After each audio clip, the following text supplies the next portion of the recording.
हरे कृष्णा। हम लोग श्री उपनिषद पाठ कर रहे हैं। श्लोक नंबर 15 से आज क्लास आरंभ होगा। थोड़ा कुछ मंत्रों का उच्चारण कर लेते पहले।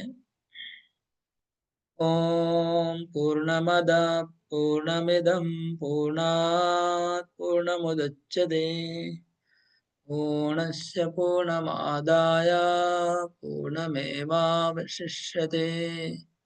ईशावास्यमिदं सर्वं यत्किञ्च जगत्यां जगत् तेन त्यक्तेन भुञ्जिता मा गृधः कश्यश्विद्धनम् कुर्वन्निवेह कर्माणि जिजीविषेत् सतं क्षमा एवं द्वैनान्यथेतोऽस्ति न कर्म लिप्यते नरे असूर्यानामते लोका अन्धेन तमसावृता तांस्ति प्रेत्याभिगच्छन्ति ये के चात्मनो जनाः।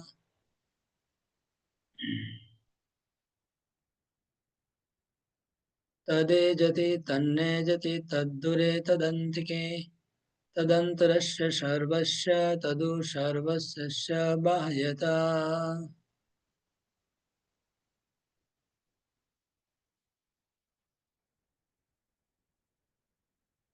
अनेजदेकं मनसो जवीयो नैनद्देवाप्नुवन् पूर्वमर्षत् तद्धावत्वन्यानत्तेति तष्ठत् तस्मिन्नपो मातरिश्वा ददाति तदेजति तन्नेजति तद्दुरे तदन्तिके तदन्तरस्य सर्वस्य तदु सर्वस्य बाह्यता यस्तु सर्वाणि भूतानि आत्मन्येवानुपश्यति सर्वभूतेषु चात्मानं ततो न विजुगुप्षति यस्मिन् सर्वाणि भूतानि आत्मैवाभूद्विजानत तत्र कामोह शोक एकत्वम् अनुपश्यति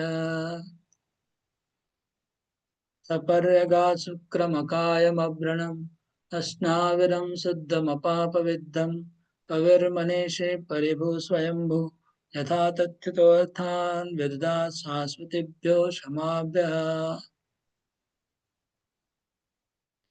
अन्धं तमप्रवेशन्ति ये विद्यामुपासते ततो भूयैव ते तमो यौ विद्यायां रता अन्यदेवाहुविद्यया अन्यदाहुरविद्यया इति शुश्रूमधीराणां येनस्तद्विचक्षिरे विद्यां च यस्तद्वेदो भयं स अविद्यया मृत्युं तीर्त्वा विद्यामृतमश्नुते सम्भूतिं च विनाशं च यस्तद्वेदो भयं स विनाशेन मृत्युं तीर्त्वा सम्भूत्यामृतमश्नुते अन्यदेवावसम्भवात् अन्यदाहुरसम्भवात् इति शुश्रूमधीराणां येनस्तद्विचक्षिरे सम्भूतिं च विनाशं च यस्तद्वेदो भयं स विनाशेन मृत्युं तीर्त्वा सम्भूत्यामृतमश्नुते हिरण्मयेन पात्रेण सत्यशापीतं मुखं तत्त्वं पुषन्न पावृणो सत्यधर्माय दृष्टते दृष्टये।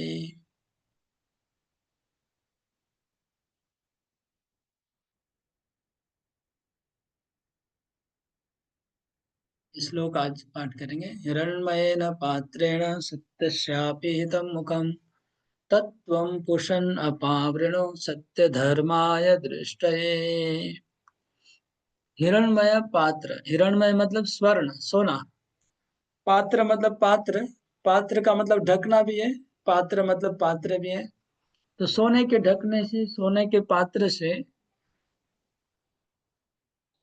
सत्य से, सत्य का मुख ढका हुआ है। तो हिरण्मय स्वर्ण, स्वर्ण पात्र से सत्य का, सत्य से अपिहितम, अपिहितम मतलब ढका हुआ है। हाँ, स्वर्ण के पात्र से सत्य का ढका हुआ है, मुख मतलब मुख, तो सत्य का मुखड़ा स्वर्ण के पात्र से ढका हुआ है। अभी इसका अर्थ क्या है समझना पड़ेगा। तत्त्वं पूषन् अपावृणो सत्य धर्माय दृष्टे। तत् मतलब वो जो ढकना है, अपावृणो मतलब हटा दीजिए, उस ढक्कन को, उस पात्र को, अपावृणो मतलब हटा दीजिए। रोहिणी कुमार घूमिए अच्छे का ना, सो गए देखे कि ঘুমে আছে এখান থেকে আমি দেখতে পাচ্ছি তো, মাথা না পুরো ব্রো, এরকম কেউ শোনে? ক্লাস অ্যাটেন্ড ব্রো করছে না তোমার? হেডফোন এরকম, হেডফোন হেডফোন আছে এখানে। হ্যাঁ এরকমই পড়াশোনা করেছে না, এই জন্য তোমাকে ওই ওখান থেকে বাউন্স করে দিল মমতা ব্যানার্জি, বিএড থেকে তোমার। ओके। तो सत्यस्यापि हितम मुखम, सत्य का मुखड़ा ढका हुआ है, तत्वम पुरुषं अपावृणम।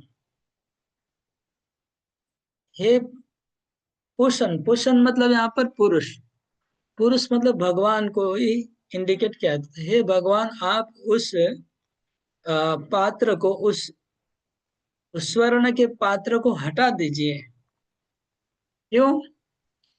सत्य धर्माय दृष्टते, हम सत्य का दर्शन करना चाहते हैं। तो ये जो है ये तो डायरेक्ट मीनिंग है, लेकिन जब शास्त्र का ऐसा एक नियम है, जब कोई चीज का डायरेक्ट मीनिंग कोई सेंस नहीं रखता है, तो उसका फिर एक उपलक्षणा, उसका दूसरा एक अर्थ निकालना पड़ता है। उसको कहते हैं, क्या नाम भूल गया उसको, संस्कृत व्याकरण का एक टर्म है कि अगर कोई चीज का डायरेक्ट मीनिंग नहीं आता है, जैसे आप बोले सत्य का ढक्कन, सत्य का मुख ढक्कन से ढका हुआ है, ये तो कोई सेंस नहीं रखता ना, ये कोई सेंस नहीं आता, तो इसका अर्थ फिर हमको निकालना पड़ेगा। इसको क्या बोलते हैं, अजहत लक्षण, अजहत लक्षण कुछ एक नाम है टर्म, एनीवे जैसे आ, जैसे कहते हैं शास्त्र में कि वो गांव गंगा के ऊपर है, मतलब आ, ये फलाना फलाना गांव गंगा के ऊपर है। तो ऐसा अगर कोई कहते कि गंगा के ऊपर फलाना गांव है, कलकत्ता गंगा के ऊपर है, तो गंगा के ऊपर है मतलब हमें इसका अर्थ निकालना पड़ेगा कि गंगा के किनारे है ना। अब गंगा के ऊपर नहीं हो सकता है कलकत्ता। इसी प्रकार ये व्याकरण का नियम है संस्कृत में कि अब जब कोई श्लोक का डायरेक्ट मीनिंग नहीं आएगा, तो आपको उसका अर्थ निकालना पड़ेगा। उसको कुछ क्या बोलते हैं, लक्षण, लक्षण में कुछ नाम आते हैं, याद नहीं आ रहा, याद आएगा तो बताऊंगा। मैं आपको इसलिए बता रहा हूँ कि ये चीज आपको सब जगह काम में आएगा, भागवत में, गीता में भी, कहीं पर भी ये जो चीज है सिस्टम, अनुवाद का ये सिस्टम ऑफिशियली ऑथराइज सिस्टम है, इस तरह से अनुवाद करना। तो इसलिए प्रभुपाद जी ने अनुवाद क्या किया कि आ, सत्य का मतलब यहाँ भगवान लगाया, और स्वर्ण के पात्र का अर्थ क्या लगाया, ब्रह्म ज्योति।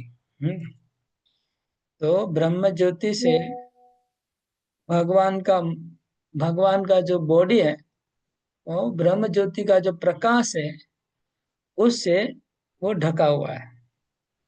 ढका हुआ नहीं है, लेकिन हमको वो प्रकाश हमारी आंखों को अंधा कर दे रहा है, ऐसी बात है।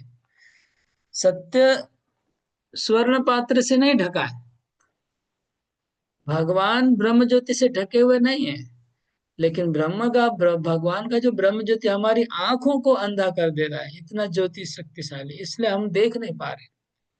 है ना, कभी कभी आता है ना, वो देखिए रोड रास्ते पे आजकल जो एक पावरफुल लाइट निकला है ना, वो गाड़ी में सामने वो लाइट लगाते हैं, तो वो लाइट जब सामने लगता है तो हम आंख हमारी बंद हो जाती है, दिखता नहीं है कुछ, है ना।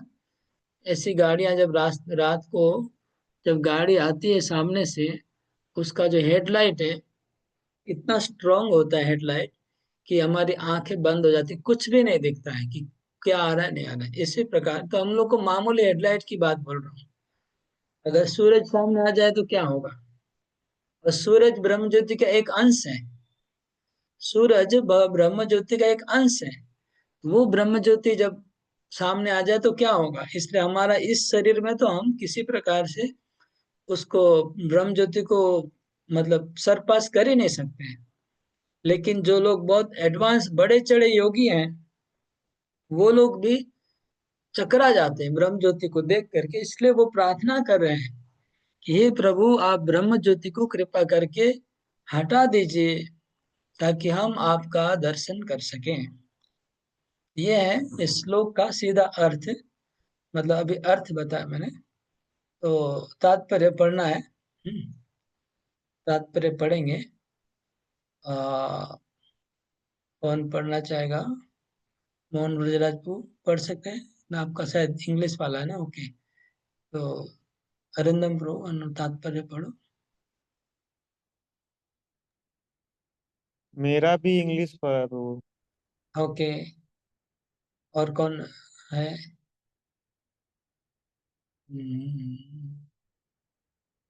ओके, राखी माता जी आप पढ़िए।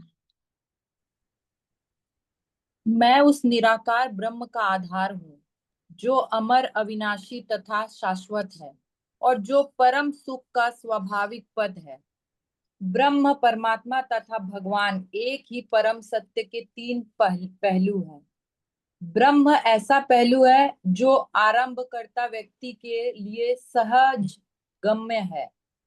परमात्मा स्वरूप उनके द्वारा अनुभव गम्य होता है जिन्होंने और आगे प्रगति कर ली है, और भगवान साक्षात्कार तो परम सत्य की चरम अनुभूति है। इसकी पुष्टि भगवत गीता में 7.7 में की गई है, जहां पर भगवान कृष्ण यह कहते हैं कि वे परम सत्य की चरम धारणा है। मत्तः परतरम नान्यत। अतः कृष्ण ब्रह्म ज्योति एवं सर्वव्यापी परमात्मा दोनों के स्तोत्र हैं। भगवत गीता 10.42 में कृष्ण आगे कहते हैं, अथवा बहुनैतेन किम ज्ञातेन तवा अर्जुन विष्ट भयाहमिदं कृत्यस्मे कार्षणम शेन स्थितो जगत। लेकिन हे अर्जुन, इस सारे विशद ज्ञान की क्या आवश्यकता है? मैं अपने एक अंश मात्र से इस समग्र ब्रह्मांड में व्याप्त होकर इसको धारण करता हूँ। इस तरह अपने एक श्वास सर्वव्यापी परमात्मा स्वरूप के से भगवान संपूर्ण भौतिक विराट सृष्टि का पालन करते हैं। साथ ही वे आध्यात्मिक जगत में भी जो कुछ व्यक्त है उसके पालन करता है। अतएव ईशोपनिषद के इस श्रुति मंत्र में भगवान को पुरुषन अर्थात चरम पालक के रूप में संबोधित किया गया है। पूर्ण पुरुषोत्तम भगवान श्री कृष्ण सतत दिव्य आनंद की पूरित है, आनंद से पूरित है। आनंदमय अभ्यासात आज से 5000 वर्ष पूर्व जब वे भारत में वृंदावन में विद्यमान थे, तो वे सदैव दिव्य आनंद में निमग्न रहे, यहाँ तक कि अपनी बाल लीलाओं के प्रारंभ से ही वे वैसे थे। अध अघ बक पूतना तथा प्रलंब जैसे अनेक असुरों का वध उनके लिए आनंददायक क्रीड़ा थी। वृंदावन के ग्राम में उन्होंने अपनी माता, भ्राता तथा मित्रों के साथ आनंदपूर्ण लीलाएं की, और जब वे चपल माखन चोर की भूमिका निभा रहे थे, तो उनके सारे संगी उनकी इस चोरी का दिव्य आनंद उठा रहे थे। माखन चोर के रूप में भगवान का यश उपालभ्य के योग्य नहीं है, क्योंकि माखन चुरा कर भगवान अपने शुद्ध भक्तों को आनंद प्रदान कर रहे थे। भगवान ने वृंदावन में जो कुछ भी किया, वह सब उन्होंने अपने संगियों को आनंद प्रदान करने के लिए किया था। भगवान ने यह लीलाएं उन सूक्ष्म मनोधर्मियों एवं तथाकथित हठ योग के उन कलाबाजों को आकृष्ट करने के लिए की, जो परम सत्य की खोज करना चाहते हैं। भगवान तथा ग्वाल बालों के मध्य बालपन के खेल के विषय में सुखदेव गोस्वामी ने श्रीमद् भागवत में 10.12.11 में कहा है, इथम सताम ब्रह्म सुखानुभूत्या दास्यम गतानाम परदैव्यतेन माया श्रितानाम नरदारकेण साकं वियजुः कृत पुण्य पुंजा। ज्ञानियों द्वारा निराकार आनंदमय ब्रह्म के रूप में अनुभव किए जाने वाले पूर्ण पुरुषोत्तम भगवान, जिनकी पूजा भक्तों के द्वारा परमेश्वर रूप में दास्य भाव में की जाती है, और संसारी लोग जिन्हें सामान्य मनुष्य मानते हैं, वे उन ग्वाल बालों के साथ खेले जिन्होंने अनेक पुण्य कर्मों के संचय के फलस्वरूप यह पद प्राप्त किया था। इस प्रकार भगवान अपने आध्यात्मिक संगियों के साथ दिव्य, शांत, दास्य, साख्य, वात्सल्य तथा माधुर्य संबंधों में प्रेम पूर्ण कार्यकलापों में सदैव रत रहते हैं। क्योंकि ये कहा जाता है कि भगवान कृष्ण कभी वृंदावन धाम छोड़ते नहीं, तो यह प्रश्न किया जा सकता है कि वे सृष्टि के संचालन का कार्य किस तरह संभालते हैं। इसका उत्तर भगवत गीता 13.14/18 में इस प्रकार दिया हुआ है, भगवान अपने पूर्ण अंश परमात्मा रूप द्वारा सारी भौतिक सृष्टियों में व्याप्त रहते हैं।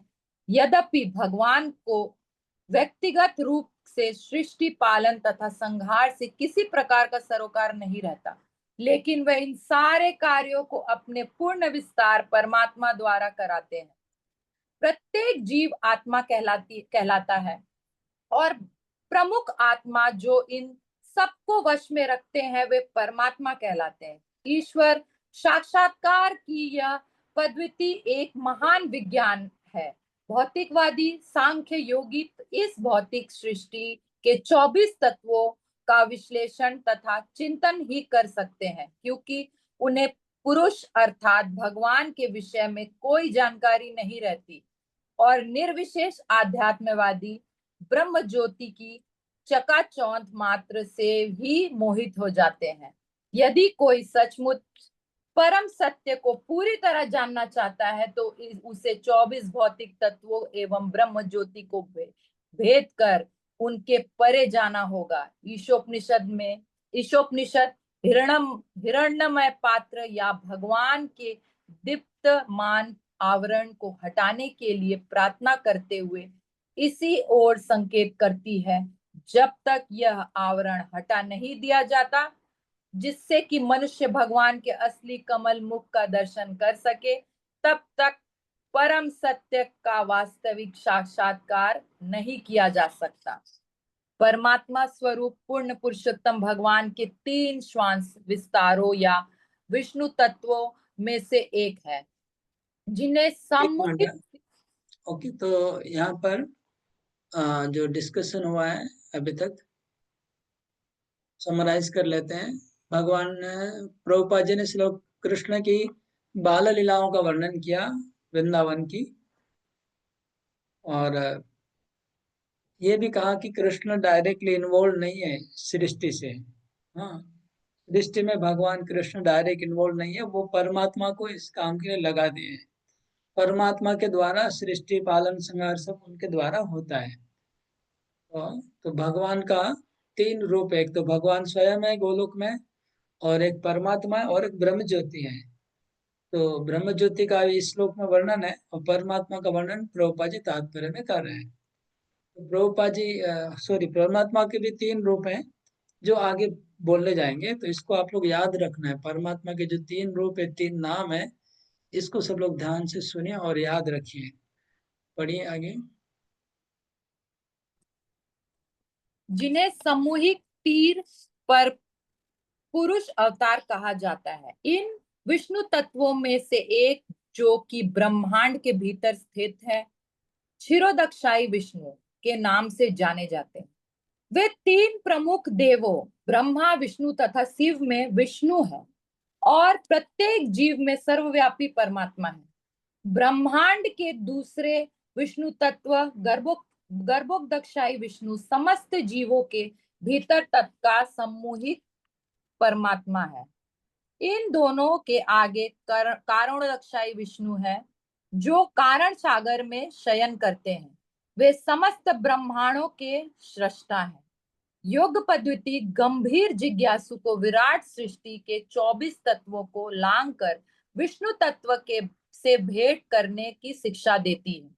ज्ञान योग के अभ्यास से निर्विशेष ब्रह्म ज्योति की अनुभूति करने में सहायता मिलती है, जो भगवान श्री कृष्ण के दिव्य शरीर का दैदीप्यमान तेज है। ब्रह्म ज्योति कृष्ण का तेज है। इसकी पुष्टि भगवत गीता में 14.27 तथा ब्रह्म संहिता में 5.40 दोनों में ही की गई है। ओके, एक मिनट। तो ये भगवान की जो तीन परमात्मा के तीन रूप है ना, उनका तीनों का नाम और उनका क्या क्या फंक्शन है, तीनों क्या कर रहे हैं, ये लिखा हुआ है। तो क्या तीनों का नाम क्या है, कौन बोलेगा? सब लोग को समझ में आ गया? सब लोग पढ़ के थोड़ा बहुत समझ पाए कि नहीं? वरिंदर बताओ, क्या नाम है तीनों का और तीनों का फंक्शन क्या बताया गया है यहाँ पर? प्रभु क्षीरोदक्षाई विष्णु है, वो तीन मुख्य जो डिटीज है, ब्रह्मा, शिव और विष्णु, उनमें से एक क्षीरोदक्षाई विष्णु है। और गर्भोदक्षाई विष्णु जो है वो प्रत्येक जीव के रूप में, परमात्मा के रूप में स्थित है, प्रत्येक जीव के हृदय में। हाँ, प्रत्येक जीव के हृदय में परमात्मा क्षीरोदक्षाई विष्णु ही है। वही थोड़ा ध्यान से देखो, वही थोड़ा मुझे लगा मिस्टेक हो जाएगा, लोग पकड़ेंगे नहीं। देखो किताब में, देखो ठीक से देखा क्या? Collective super soul of all living entities लिखा हुआ है प्रभु। हाँ, उसकी क्या, उसके बाद फुल स्टॉप है, देखो ठीक से पढ़ो। द सेकंड विष्णु तत्व within the universe is Garbhodakshayi Vishnu, the collective super soul of all living entities. Okay, collective है, ठीक है। और इंडिविजुअल जो सुपर सोल है वो है परमात्मा। पीछे देखो, बैक में, ऑल परवडिंग हाँ परमात्मा in each and every individual living entity, ठीक है? हाँ समझ गए ना? प्रभु, ये समझ में नहीं आया प्रभु थोड़ा। क्षीरो हाँ क्षीरोदक्षाई तो समझ में आया कि he is the all pervading Paramatma in each and every individual living entity. मैंने इसको मिक्स कर दिया था गर्भोदक्षाई विष्णु के साथ। हाँ, वही मैं बोला, ये एक क्षीरोदक्षाई विष्णु है, इंडिविजुअल लिविंग एंटिटी के अंदर परमात्मा रूप में क्षीरोदक्षाई विष्णु है, ठीक है? और हाँ, गर्भोदक्षाई विष्णु पूरे ब्रह्मांड के परमात्मा है, इसलिए वो कलेक्टिव लिखा है। जो ब्रह्मांड में प्रवेश करते हैं, वो जो ब्रह्मांड को, मतलब ये कारण सागर में पूरे ब्रह्मांड के परमात्मा गर्भोदक्षाई विष्णु है, और हर जीवात्मा के हृदय में क्षीरोदक्षाई विष्णु है। क्षीरोदक्षाई विष्णु है। फिर आप ये कारणोदक्षाई विष्णु है, वो कारण सागर में लेटे हुए हैं, और उनसे सभी जो ब्रह्मांड की अनेकों ब्रह्मांड की उत्पत्ति हो रही है उनके रोमकूप से। हाँ, वो ठीक है। कारणोदक्षाई विष्णु है। ये तीन विष्णु तत्व हो गए, ठीक है? इसको सब लोग याद रखना है, बार बार आएगा पूरे throughout the Bhagavad Gita, throughout the Bhagavatam. तीन पुरुष के बारे में इसको ध्यान से याद रखना है। ओके, आगे पढ़ेंगे, कंटिन्यू पढ़िए नेक्स्ट। यस्य प्रभा प्रभवो बतो जगदंड कोटिष्वशेष वसुधारि दिवि भूति भिन्नम तद ब्रह्म निष्कल मनन्तमशेष भूतम गोविंदम आदि पुरुषम तमहम भजामि। लाखों करोड़ों ब्रह्मांडों में असंख्य ग्रह हैं, और इनमें से प्रत्येक ग्रह अपनी विराट संचना के कारण एक दूसरे से भिन्न है। ये सारे ग्रह ब्रह्म ज्योति के एक कोने में स्थित है।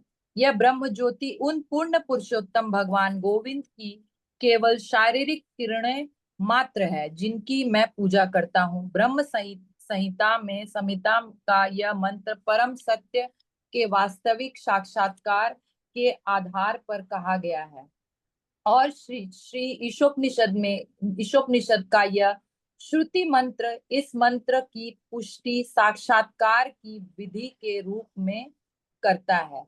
यह ईशोपनिषद मंत्र तो भगवान से की गई एक विनीत प्रार्थना है कि वे ब्रह्म ज्योति के तेज को हटा दे, जिससे उनके वास्तविक मुख का दर्शन किया जा सके। इस ब्रह्म ज्योति के तेज का वर्णन मुंडक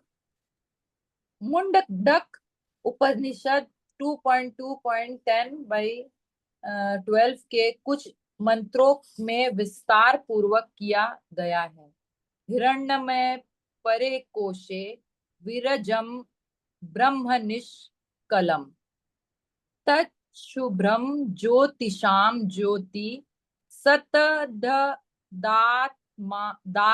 विदो विदु न तत्र सूर्यो भाति न चंद्र तारकम नेमा विद्युतो भ्रांति कुतो यमग्निम तमेव भान्त मनुभाति सर्वं तस्य भासा सर्वमिदं विभाति ब्रह्मे वेदं मृतं पुरस्ताद ब्रह्म पक्षाद ब्रह्म दक्षिणक्षोतरेण अध श्रोधर्व च प्रसितं ब्रह्मे वेदं विश्वमिदं वरिष्ठम।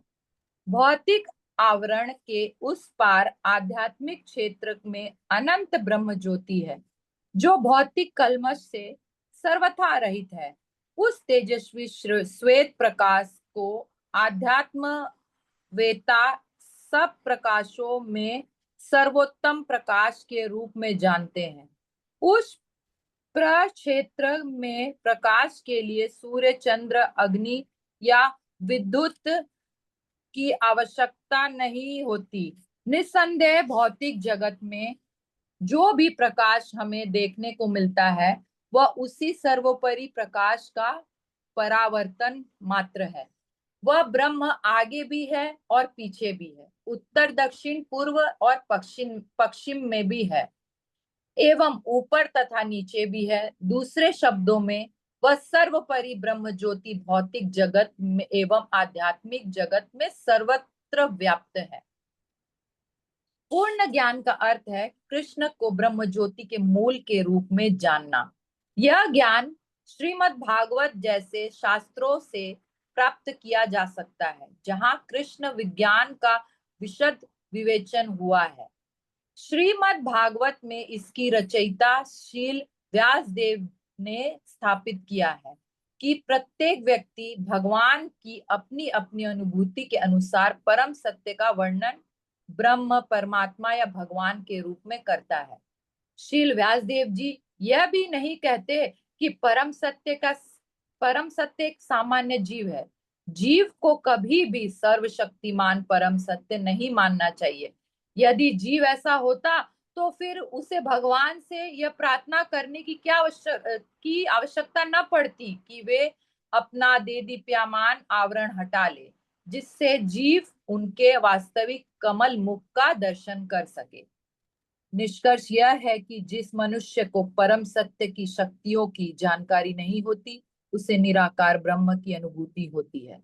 इसी प्रकार जब किसी को भगवान की भौतिक शक्तियों की अनुभूति होती है, किंतु उनकी आध्यात्मिक शक्तियों का ज्ञान नहीं रहता या अल्प ज्ञान रहता है, तो उसे परमात्मा का साक्षात्कार होता है। इस प्रकार परम सत्य की ब्रह्म तथा परमात्मा दोनों की अनुभूतियां आंशिक साक्षात्कार है, किंतु जब कोई हिरण्यमय पात्र के हटाने के पश्चात पूर्ण पुरुषोत्तम भगवान श्री कृष्ण का पूर्ण शक्ति के साथ साक्षात्कार करता है, तो उसे वासुदेव सर्वम इति अर्थात मूल भगवान श्री कृष्ण जो वासुदेव के रूप में जाने जाते हैं, वे सब कुछ है। ब्रह्म, परमात्मा तथा भगवान वे भगवान मूल के समान है और ब्रह्म तथा परमात्मा उनकी शाखाएं हैं। भगवद गीता 6.43-47 में इन तीनों के आध्यात्मवादियों का तुलनात्मक विवेचन किया गया है। यह है निराकार ब्रह्म के उपासक यानी ज्ञानी, परमात्मा स्वरूप के उपासक योगी तथा भगवान श्री कृष्ण के भक्त। वहां कहा गया है कि जो ज्ञानी है अर्थात जिन्होंने वैदिक ज्ञान का अनुशीलन किया है वे सामान्य सकाम कर्मियों के से बेहतर है, लेकिन योगी इनसे भी बेहतर है। इन सब योगियों में से जो पूरी शक्ति के से भगवान की निरंतर सेवा करते हैं वे सर्वोच्च है।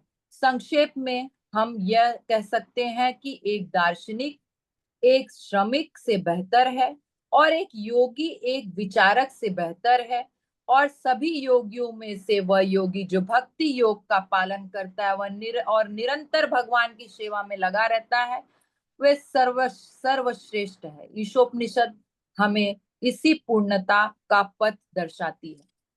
हरे कृष्ण। हरे बोल, हरे कृष्णा। तो बहुत सुंदर, बहुत बड़ा तात्पर्य था। प्रभुपाद जी तात्पर्य में भगवान कृष्ण की बाल लीला को ऐड कर दिए, है ना।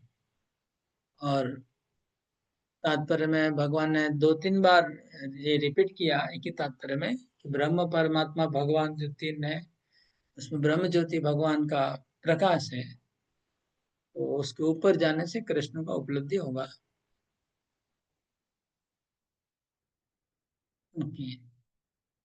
ये बेसिकली थीम था।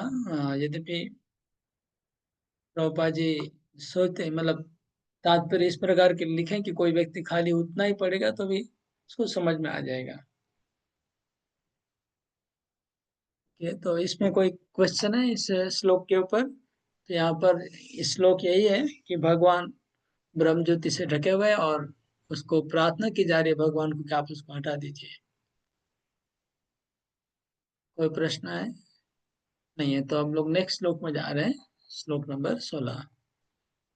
इसमें इसी बात को और स्पष्ट बता रहे, इसमें थोड़ा स्पष्ट नहीं था अभी जो था वो, तो आगे के श्लोक में स्पष्ट कह के बोल रहे हैं एकदम।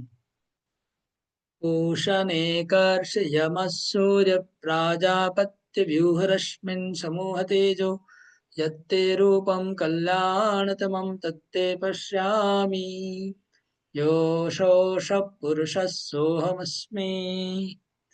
पूषणे कर्षयमः सूर्य प्राजापत्य व्यूहरश्मिन् समूह तेजो यत्ते रूपं कल्याणतमं तस्ते पश्यामि योऽसौ पुरुषः सोऽहमस्मि। यहाँ पर एक भगत प्रार्थना कर रहा है भगवान को। पहले तो भगवान को संबोधन किया जा रहा है अलग अलग नामों से। तो इस भक्त को भगवान के दूसरे नाम नहीं पता है, कृष्णा और राम और हरि ये नाम नहीं जानते, तो उन्होंने भगवान को किन नामों से पुकारे हैं? जो वेदों में देवताओं के नाम है उन नामों से भगवान को पुकारे हैं। पहला नाम पुष्ण, पुष्ण मतलब पालन करने वाला, एक ऋषि। तो भगवान भी एक ऋषि है, परम ज्ञानी है। तो ऋषि हो गए, हे ऋषि।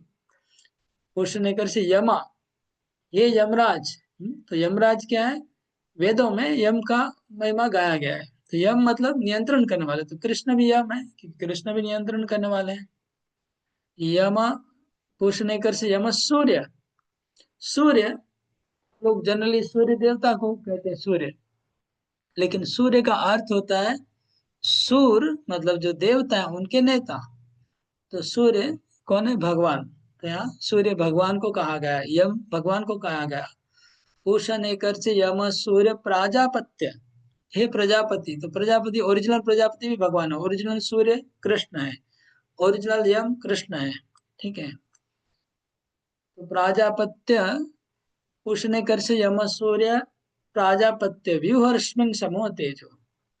हाँ, व्यूहरश्मि यहाँ पर स्पष्ट लिखा है, वहां पर स्वर्ण का पात्र लिखा था, स्व हिरणमय न पात्रेण।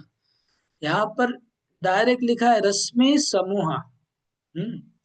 रश्मि मतलब ज्योति प्रकाश, समूह मतलब रश्मि का मतलब झुंड है, झुंड के झुंड रश्मि मतलब रश्मि इतना घना है कि दिख नहीं रहा है, बहुत ही जैसे घना कोहरा होता है ना। दिल्ली में कभी कभी कोहरा छा जाता है, रोड के ऊपर गाड़ियां एक्सीडेंट हो जाती, कोई दिखता नहीं है। तो ये रश्मि समूह मतलब इतना रश्मि के इतने किरण है कि भगवान देख नहीं रहे हैं। तो यहाँ स्पष्ट लिखा है कि रश्मि समूह को हटाइए, व्यू मतलब हटाइए। तो आप रश्मि समूह को हटा दिए आपके मुख के सामने जो है। क्यों हटाना चाहते हो, क्या कारण है? तो यत्ते रूपम कल्याणतमम, आपका जो कल्याणतमम रूप है उसको मैं देखना चाहता हूँ। तो ये श्लोक में कितना स्पष्ट है कि भगवान का रूप है, ये कितना स्पष्ट हो गया। श्लोक कितना इम्पोर्टेंट, भगवान का रूप जो यत्ते रूपम कल्याणतमम, आपका जो कल्याणतम रूप है उसको मैं देखना चाहता हूँ। तत्ते पश्यामि, वो देखना चाहता हूँ। तो इस श्लोक में सविशेष भगवान का रूप कितना स्पष्ट रूप से एस्टैब्लिश हो रहा है, प्रतिष्ठित हो रहा है। मैं ऐसा इसलिए कहता हूँ कि जो निर्विशेषवादी होते हैं, जो ज्ञानी होते हैं, वो जनरली उनका एकमात्र स्टडी होता है वेदांत का। वेदांत मतलब उपनिषद, वो उपनिषद ही केवल पढ़ते हैं। और उपनिषद में भी एक नंबर का उपनिषद ईशोपनिषद है। और उसका अंतिम लास्ट मतलब श्लोक में आ रहा है कि हे प्रभु, आपका कल्याणतम रूप में देखना चाहता हूँ और आपके सामने से रश्मि को हटाइए। तो इस श्लोक से कितना स्पष्ट हो रहा है ना कि भगवान का रूप है, कल्याणतम रूप है। और रश्मि समूह को हटाने बोल रहे हैं, मतलब ब्रह्म ज्योति के ऊपर है। ये भी स्पष्ट हो गया कि ब्रह्म ज्योति के ऊपर है भगवान का रूप। उसको आप हटाइए और मैं देखना चाहता हूँ। तो अगर भगवान का रूप भौतिक होता तो देखने की इच्छा क्यों होगी?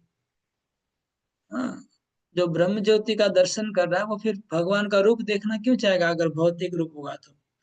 यहाँ स्पष्ट हो गया कि भगवान का दिव्य रूप है, जिसको एक भक्त देखना चाह रहा है, प्रार्थना कर रहा है कि आपके मुखड़े के सामने से जो रश्मि समूह उसको हटा दीजिए। तो अभी यहाँ पर शब्द कल्याणतम शब्द है, उसका तात्पर्य क्या है हम देखेंगे। जैसे हम लोग देखते पूर्ण, पूर्णतर, पूर्णतम। जब हम भगवत गीता का पढ़ रहे थे ज्ञान, गुह्य ज्ञान, गुह्यतर ज्ञान, गुह्यतम ज्ञान, इसी प्रकार भगवान का रूप कल्याण है, कल्याणतर है और कल्याणतम। तो यहाँ पर भक्त कौन सा रूप देखना चाह रहा है? कल्याणतम देखना चाह रहा है, खाली कल्याणमय नहीं। अगर ब्रह्म ज्योति कल्याण स्वरूप है, परमात्मा कल्याण तर है, तो भगवान का जो स्वरूप है वो कल्याण तम है।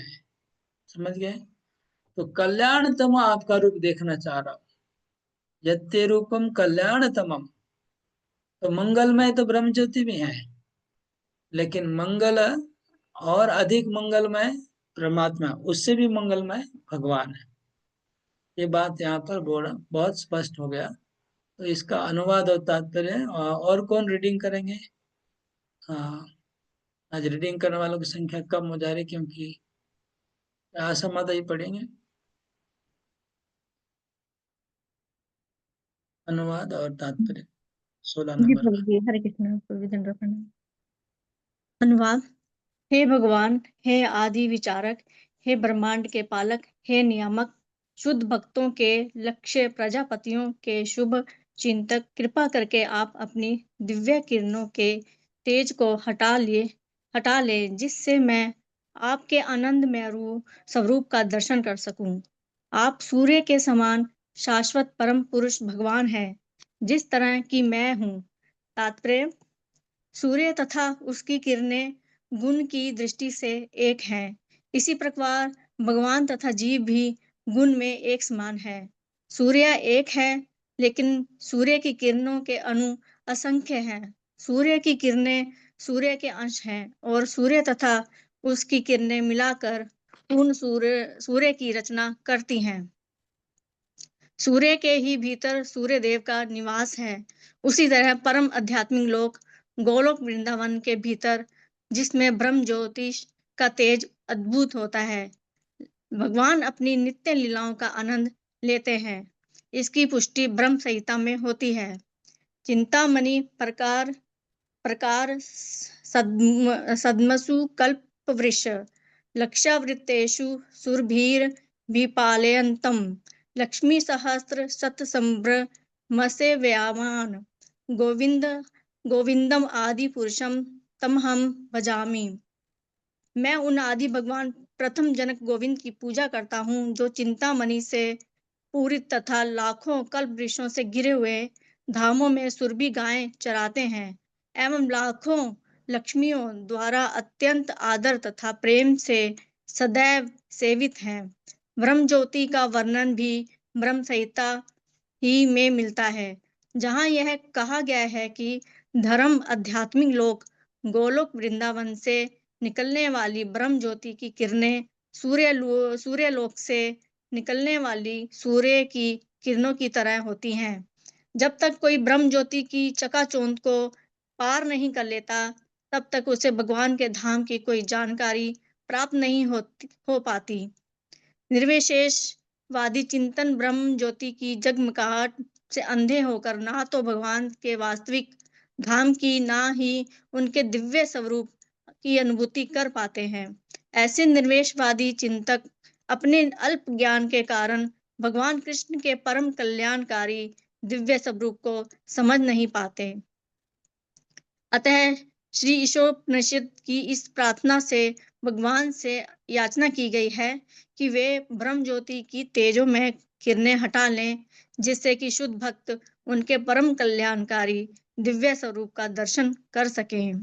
निर्वेश ब्रह्म ज्योति की अनुभूति होने से मनुष्य को ब्रह्म के कल्याणकारी स्वरूप का अनुभव होता है और परमात्मा की अथवा परम को सर्वव्यापक गुण की अनुभूति होने से उसे इससे भी अधिक कल्याणकारी प्रकाश का अनुभव होता है। लेकिन साक्षात भगवान से भेंट करके भक्त को ब्रह्म के सर्वाधिक कल्याणकारी स्वरूप की अनुभूति होती है। चूंकि उन्हें आदि विचारक तथा ब्रह्मांड का पालक एवं शुभचिंतक के नाम से संबोधित किया गया है, अतः परम सत्य निराकार नहीं हो सकता। यह श्री ईशो उपनिषद का निर्णय है। पूषण शब्द विशेष रूप से महत्वपूर्ण है, क्योंकि यद्यपि भगवान सारे जीवों का पालन करते हैं, लेकिन वे अपने भक्तों का विशेष ध्यान रखते हैं। निर्विशेष ब्रह्म ज्योति को पार कर लेने और भगवान के साक्षात स्वरूप का एवं उनके सर्वाधिक कल्याणकारी नित्य स्वरूप का दर्शन कर लेने के बाद भक्त को परम सत्य की पूर्ण रूपेण अनुभूति हो जाती है। श्रील जीव गोस्वामी अपने पुस्तक भगवत संदर्भ में कहते हैं, पूर्ण पुरुषोत्तम भगवान में परम सत्य की पूर्ण अवधारणा की अनुभूति होती है, क्योंकि वे सर्वशक्तिमान हैं और समस्त दिव्य शक्तियों से युक्त हैं। क्योंकि ब्रह्म ज्योति में परम सत्य की पूर्ण शक्ति की अनुभूति नहीं हो पाती, अतः ब्रह्म साक्षात्कार पूर्ण पुरुषोत्तम भगवान का आंशिक साक्षात्कार है। हे विद्वान ऋषियों, भगवान शब्द के प्रथम अक्षर भ के दो अर्थ हैं। पहला जो पूरी तरह भरण करता है तथा दूसरा अभिभावक। दूसरे अक्षर ग का अर्थ है पथ प्रदर्शक या सृष्टा। वान का अर्थ है कि उनमें सभी प्राणी निवास करते हैं और वे सब में हैं। कहने का अर्थ यह है कि दिव्य शब्द भगवान अनंत ज्ञान, शक्ति, ऐश्वर्य, बल तथा प्रभाव को बताता है, जिसमें भौतिक उन्माद का लेश मात्र भी नहीं होता। भगवान अपने तो अनन्य भक्तों को भगवान शब्द का अर्थ हम लोग पहले तो सुन रखे थे दूसरा, यहाँ पर हम भगवान शब्द का और एक अर्थ हम लोग को मिल रहा है। इसको आप लोग याद रख सकते हैं। भ मतलब भरण करना। हाँ, भ मतलब भरण करना और अभिभावक मतलब हमारे पेरेंट्स।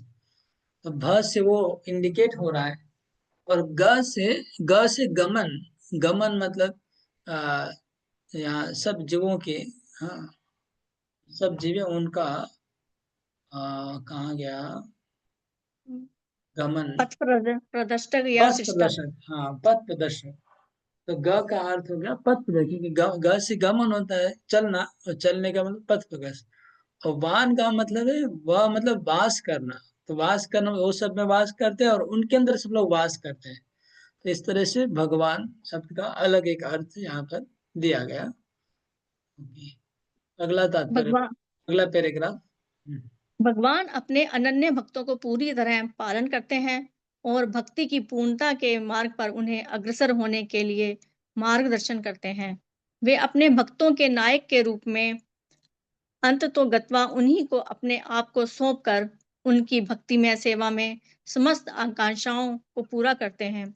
परमेश्वर के सारे भक्त भगवान की अहेतुकी कृपा से भगवान को आमने सामने देखते हैं और इस तरह भगवान अपने भक्तों को सर्वोच्च आध्यात्मिक लोक गोलोक वृंदावन पहुंचाने में सहायक बनते हैं।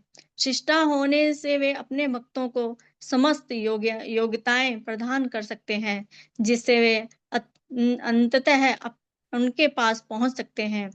भगवान समस्त कारणों के कारण हैं। दूसरे शब्दों में, चूंकि उनका कोई कारण नहीं है, अतः वे ही आदि कारण हैं। परिणाम स्वरूप वे अपनी अंतरंगा शक्ति को प्रकट करके अपना भोग स्वयं आत्मरक्षण करते हैं। बहिरंगा शक्ति उनके द्वारा पूरी तरह से प्रकट नहीं की जाती क्योंकि वे अपना पुरुषों के रूप में विस्तार करते हैं और उन्हीं रूपों में वे भौतिक जगत के स्वरूपों का पालन करते हैं। ऐसे विस्तारों के द्वारा वे विराट जगत का सृजन, पालन तथा संहार करते हैं। सारे जीव भी भगवान के ही विभिन्न अंश विस्तार हैं और चूंकि उनमें से कुछ ईश्वर बनने तथा परमेश्वर की नकल करना चाहते हैं, अतः उन्हें इस विराट सृष्टि में प्रवेश करने की अनुमति इस छूट के साथ देते हैं कि वे प्रकृति के ऊपर प्रभुत्व जमाने की अपनी प्रवृत्ति का पूर्ण उपयोग कर लें। भगवान के अंश रूप जीवों की उपस्थिति से संपूर्ण व्यवहार जगत क्रिया प्रतिक्रिया से अलौकिक हो जाता है। इस तरह जीवों को भौतिक प्रकृति पर प्रभुत्व जमाने की पूरी सुविधाएं प्रदान की जाती हैं। ओके, लेकिन एक सेकंड। जीवात्मा को भौतिक जगत में भगवान कौन सा इच्छा पूरा करने के लिए, क्या इच्छा पूरा करने के लिए यहाँ पर भौतिक जगत में जीवात्मा को भगवान प्रकट क्यों कर रहे हैं? जीवात्मा की कौन सी इच्छा को पूरी करने के लिए बताइए। जो लोग आप मत प्रभुत्व बोले, आप तो जमाने की आपने रीडिंग किया था, इसलिए जो रीडिंग किया वो तो ध्यान से पढ़ लेता है, सुन लेता है। बाकी जो लोग हैं उन्होंने ध्यान से सुना कि नहीं, ये चेक करना जरूरी है, इसलिए पूछ रहा हूँ। और कोई बोलिए। बद्ध हरे जीव का कृष्णा प्रभु जी। हाँ हरे कृष्णा। प्रकृति पर प्रभुत्व जमाने की इच्छा को मतलब भगवान करते हैं उनको। आत्मा की जो स्वतंत्र इच्छा है, स्वतंत्र होकर के प्रकृति के ऊपर प्रभुत्व जमाने की इच्छा है, उसको पूरी करने के लिए भगवान ने जीवात्मा को भौतिक जगत में भेजा है, प्रकट किया है। आत्मा को भौतिक प्रकृति के ऊपर प्रभुत्व जमाने की इच्छा, load it over material nature. Material nature प्रकृति के ऊपर अपना इन्फ्लुएंस, प्रभाव विस्तार करने की आत्मा के अंदर जो इच्छा है, उसको देखते हुए भगवान ने उनको मौका दिया। ओके, आगे पढ़िए। इस तरह जीवों को भौतिक प्रकृति पर प्रभुत्व जमाने की पूरी सुविधाएं प्रदान की जाती हैं, लेकिन परम नियंता तो अपने शावांश परमात्मा रूप में, जो पुरुषों में से एक है, स्वयं भगवान ही है। इस प्रकार जीव आत्मा तथा नियामक भगवान परमात्मा में जमीन आसमान का अंतर है। परमात्मा नियंता है और आत्मा नियंत्रित है, अतः वे विभिन्न स्तर पर हैं। चूंकि परमात्मा आत्मा से पूर्ण सहयोग करता है, अतः वह जीव का चिरसंगी माना जाता है। भगवान का सर्वव्यापी रूप ब्रह्म कहा जाता है, जो सोने, जगने तथा संभावित क्रियात्मक स्थितियों में विद्यमान है तथा जिससे बद्ध एवं मुक्त जीव के रूप में जीव शक्ति उत्पन्न होती है। चूंकि भगवान परमात्मा तथा ब्रह्म दोनों के ही मूल स्रोत हैं, अतः वे समस्त जीवों तथा अन्य जो कुछ है उन सब के उत्स हैं। जो यह जान जाता है वह तुरंत भगवान की भक्ति में लग जाता है। भगवान का ऐसा शुद्ध एवं जागरूक भक्त तन मन से भगवान के प्रति आसक्त रहता है और जब भी ऐसा भक्त अपने जैसे भक्तों के साथ एकत्र होता है तो उन सबके पास भगवान के दिव्य कार्यकलापों के महिमा गायन के अतिरिक्त और कोई कार्य नहीं रह जाता। जो लोग शुद्ध भक्तों के समान पूर्ण नहीं है अर्थात उन्होंने भगवान के केवल ब्रह्म या परमात्मा स्वरूप का साक्षात किया है। वे पूर्ण भक्तों के कार्यकलापों के महत्व को नहीं समझ सकते। भगवान अपने शुद्ध भक्तों के हृदय के भीतर आवश्यक ज्ञान प्रदान करके सदैव उनकी सहायता करते हैं और इस तरह अपनी विशेष कृपा से अज्ञान अंधकार दूर कर देते हैं। ज्ञानी तथा योगी इसकी कल्पना तक नहीं कर सकते क्योंकि वे न्यूनाधिक अधिक अपनी शक्ति पर आश्रित रहते हैं। क्योंकि जैसा कि कठोपनिषद में कहा गया है, भगवान उन्हीं के द्वारा ज्ञेय हैं जिन पर उनकी कृपा होती है, अन्य किए द्वारा नहीं। ऐसी विशेष कृपा उनके शुद्ध भक्तों को ही प्रदान की जाती है। इस तरह ईशोपनिषद भगवान की कृपा का संकेत करती है जो ब्रह्म ज्योति के कार्य क्षेत्र के परे हैं। हरे कृष्णा प्रभु जी, धन्यवाद, प्रणाम। हरे कृष्णा। तो कंटिन्यूसली इस तात्पर्य का मेन थीम क्या है, कोई बता सकते हैं? किस थीम पे पूरा तात्पर्य चल रहा है? कोई बताइए, अनम्यूट करके बताइए, कोई भी बात बोल सकते हैं। तात्पर्य में पूरे तात्पर्य कौन सा थीम है, कौन सा प्रसंग के ऊपर प्रभुपाद जी पूरा तात्पर्य बोल रहे हैं? ब्रह्म ज्योति के ऊपर। वेरी गुड, ब्रह्म ज्योति के ऊपर है। और कोई बोलेंगे? प्रभु जी, भगवान को केवल वही जान सकता है जिन पर भगवान की कृपा होती है। उनके शुद्ध भक्तों पर ही ये उन्हें जान सकते हैं। Okay, very good. ओके, और कोई बोलना चाहेंगे? तो आत्मा और भगवान में क्या अंतर है? राइट, भगवान और आत्मा में क्या अंतर है, इसको प्रभुपाद कंटिन्यूसली स्पष्ट करते जा रहे हैं। Okay, good. और कोई बोलना चाहेंगे? क्या थीम है तात्पर्य में जो कंटिन्यू चल रहा है हर श्लोक के तात्पर्य में? जीव भौतिक लोक में किस लिए आता है उसके बारे में बताया गया है। ओके, ये भी है, गुड पॉइंट।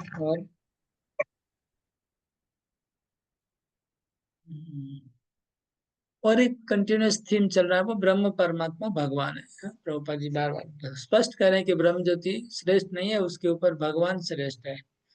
ये थीम भी बहुत बार बार चल रहा है, इसको ध्यान देंगे तो दिखेगा आपको।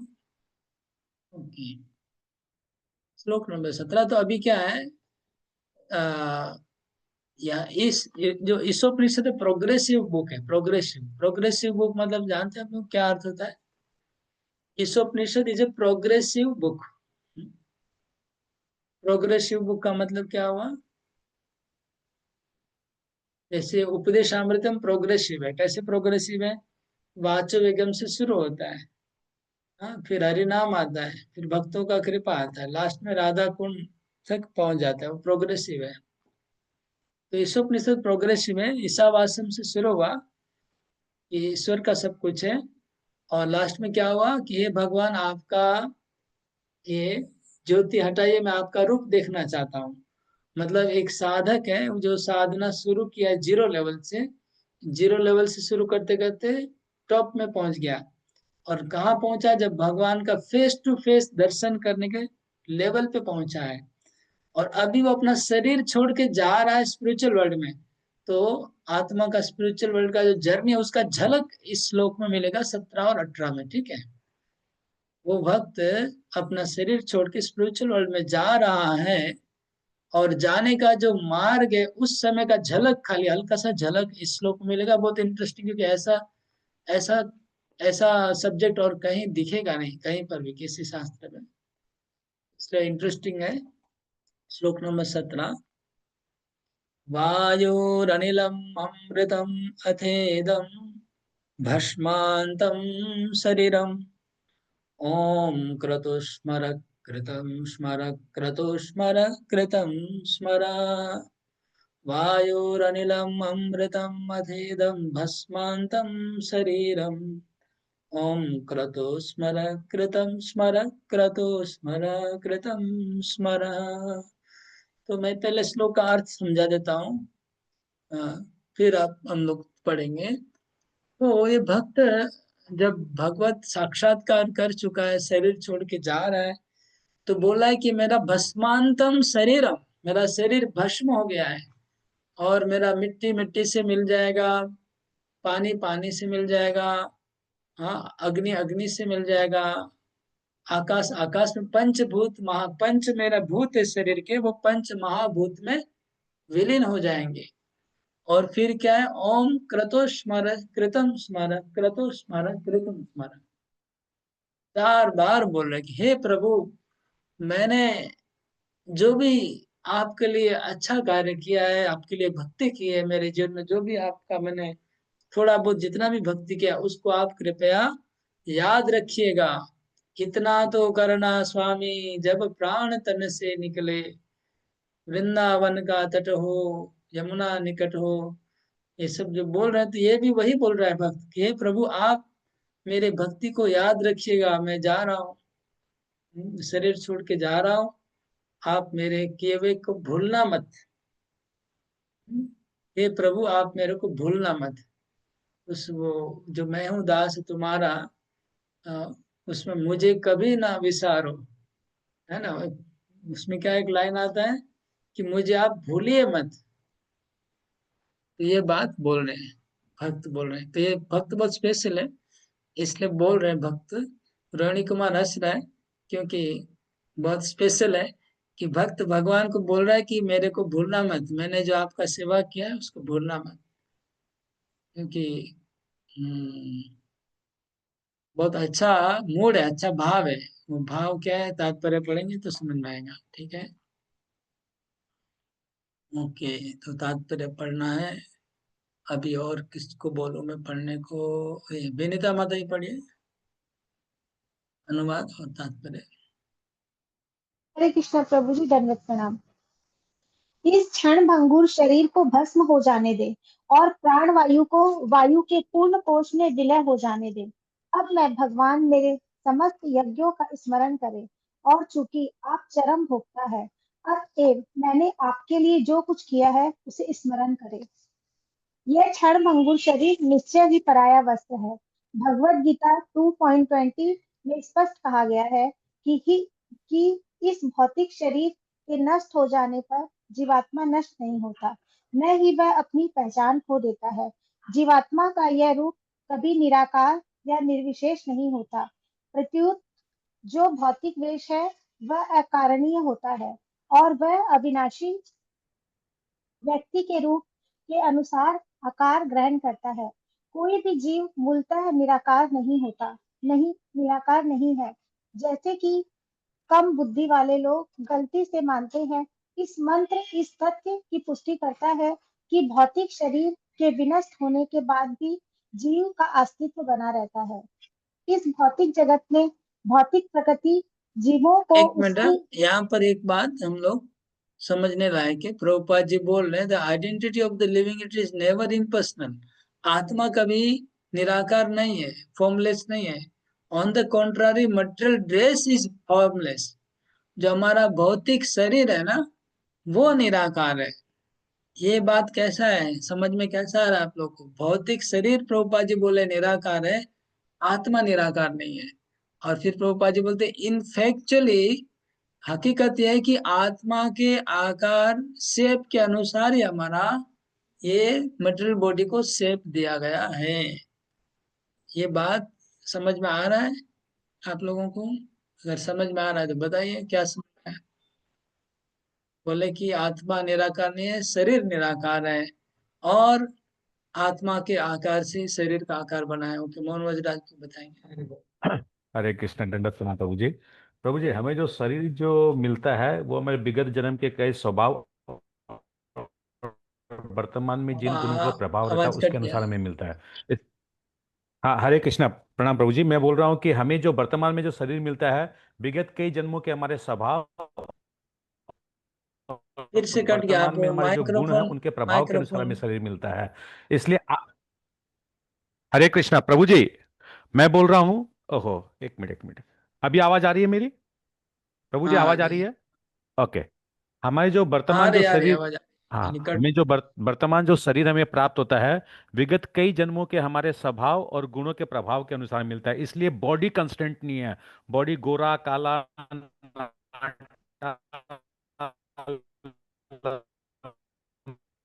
लंबा, कुछ आत्मा जो है वो नित्य है, उसका एक ही शेप है।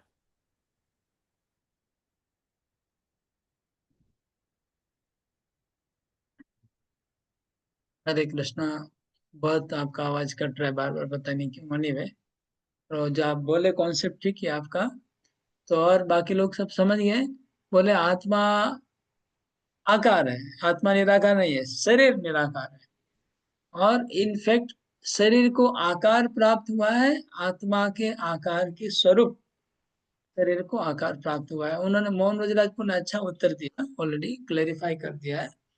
प्रभुपाद जी ने एग्जाम्पल दिया है, जैसे आप दर्जी के पास जाते हैं तो दर्जी क्या करता है, आपका बॉडी का मेजरमेंट करता है, आपका हाथ कितना लंबा है, गर्दन कितना, उसी के हिसाब से आपका शर्ट बनाता है। ऐसे प्रभुपाद जी बोले कि आत्मा के हिसाब से हमारा बॉडी बना है। तो ये बॉडी निराकार कैसे मानेंगे, शरीर निराकार है कैसे मानेंगे? हाँ, कौन बताएगा? हाउ द बॉडी इज निराकार, बोलिए अरिंदम। प्रभु कॉन्स्टेंटली चेंज हो रहा है प्रभु, मतलब बॉडी, ये मतलब फिक्स बॉडी, नहीं रह रहा है, कॉन्स्टेंटली चेंज हो रहा है और फिर मृत्यु के समय पूरा नष्ट हो जा रहा है पूरा। ओके। एक्चुअली बॉडी निराकार है, कैसे बताता हूँ कि बॉडी क्या है, 5 चीजों से बना है, पृथ्वी जल अग्नि वायु आकाश। ये जब हम आत्मा छोड़ देता है शरीर को तो ये 5 जो तत्व है वो मिल जाते हैं मिट्टी में, और उसका कोई शेप नहीं रहता है। हाँ, वो पिंड बन गया, आकाश आकाश में चला गया, पानी पानी में चला गया। लेकिन जब आत्मा उसमें प्रवेश करता है तो एक शेप आता है, फिर मनुष्य का शेप आता है। मतलब पृथ्वी जल अग्नि वायु आकाश अपने आप में मनुष्य का शरीर धारण नहीं करेंगे, क्यों करेंगे? लेकिन आत्मा जो उसको मनुष्य बनने की वासना है, जैसे प्रभु जी ने बताया उनका स्वभाव और कर्म के अनुसार, तो आत्मा की वासना है, इसलिए वो मिट्टी मनुष्य का फॉर्म शेप ले लेती है। समझ, जैसे डाई होता है, आपको डाई को जिस शेप का बनाएंगे घड़ा उसी शेप का बनेगा। वह फिर तांबे का जो पात्र है कैसे बनता है, डाई पहले बनाई जाती है, डाई के फिर तांबे का पात्र, तो तांबे का तो रस होता है वो तो निराकार होता है। तांबे का व लोहे का जो रस है वो निराकार है। लेकिन जब डाई के अंदर वो रस को डालते हैं तांबे का रस, तो तांबे का सुंदर सुंदर अलग अलग प्रकार के चीजें बन जाती है, आकार धारण कर लेता है। तो उस तांबे का रस में आकार का कोई इच्छा नहीं था, लेकिन डाई के हिसाब से। इसी प्रकार आत्मा की इच्छाओं के अनुसार शरीर ने शेप लिया है। ओके, ये पॉइंट था। आगे पढ़िए। तो ये क्लियर हुआ, सब लोग इसको समझ पाए क्या? अगर आप लोग क्लियर है तो सी लिखिए चैट बॉक्स में, सब लोग क्लियर सी लिखिए चैट में, सी लिखिए कि इस concept is clear. Okay, Mohan Vrajrajpur ने लिखा है। सब लोग थोड़ा प्रैक्टिस करिए लिखने का। सरिता माता क्लियर, अरिंदम को क्लियर, आईफोन क्लियर, आईफोन कौन है पता नहीं। ओके, ये आशा माता जी। ओके, बहुत लोग बोल रहे क्लियर है। क्लियर नहीं है तो एन लिखेंगे, क्लियर नहीं हुआ, समझ में नहीं आ रहा तो एन लिखेगा। ओके, क्लियर है, मैं मोस्टली बोल रहा हूँ क्लियर है। ओके, आगे बढ़ते हैं। पढ़िए, विनीता माता जी आगे पढ़िए। इस भौतिक जगत में भौतिक प्रकृति जीवों को उसकी इंद्र तृप्ति की प्रवृत्तियों के अनुसार विभिन्न प्रकार के शरीर प्रदान करके अद्भुत कार्य कुशलता का प्रदर्शन करती है। जो जीव मल का स्वाद लेना चाहता है उसे ऐसा ऐसा शरीर प्रदान किया जाता है जो मल खाने के लिए सर्वथा उपयुक्त हो, जैसे कुकर का शरीर। इसी तरह जो दूसरे पशुओं का मांस खाना और रक्त पीना चाहता है उसे उपयुक्त दांतों और पंजों से युक्त बाघ का शरीर प्रदान किया जाता है। किंतु मनुष्य न ही मांस खाने के निमित्त बना है, न ही वह मल का स्वाद लेना चाहता है, चाहे वह निकट आदिम अवस्था में क्यों न हो। मनुष्य के दांत इस तरह बनाए गए हैं कि वह फल तथा शाक को काटकर चबा सके। यद्यपि उसे दो कुकर दांत प्रदान की गई है, जिससे आदिम अवस्था के मनुष्य यदि चाहे तो मांस खा सके। किंतु कुछ भी हो, समस्त पशुओं तथा मनुष्यों के भौतिक शरीर जीव के लिए अस्वाभाविक है। वे जीव की इंद्र तृप्ति की इच्छा के अनुसार बदलते रहते हैं। विकास क्रम के चर्म चक्र में जीव एक शरीर बदलकर दूसरा शरीर ग्रहण करता है। जब यह संसार जलमग्न था तो जीव के लिए जलीय रूप जलचर योनि धारण किया। फिर वह शाक जीव में गया और उसे पार करके कीट जीवाणु में आया। फिर कीट से पक्षी जीवन में, पक्षी से पशु जीवन में और पशु जीवन से मनुष्य जीवन में आया।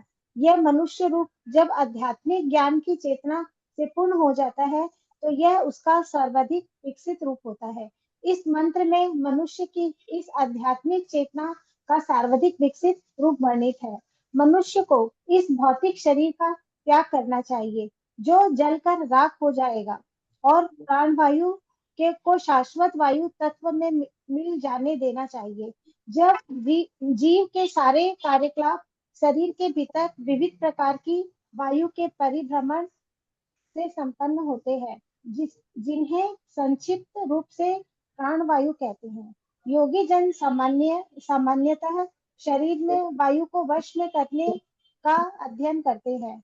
आत्मा को एक वायु चक्र से उठाकर एक अन्य वायु चक्र तक उठना होता है जब तक वह सर्वोच्च चक्र रंध्र रंध्र में नहीं पहुंच जाता।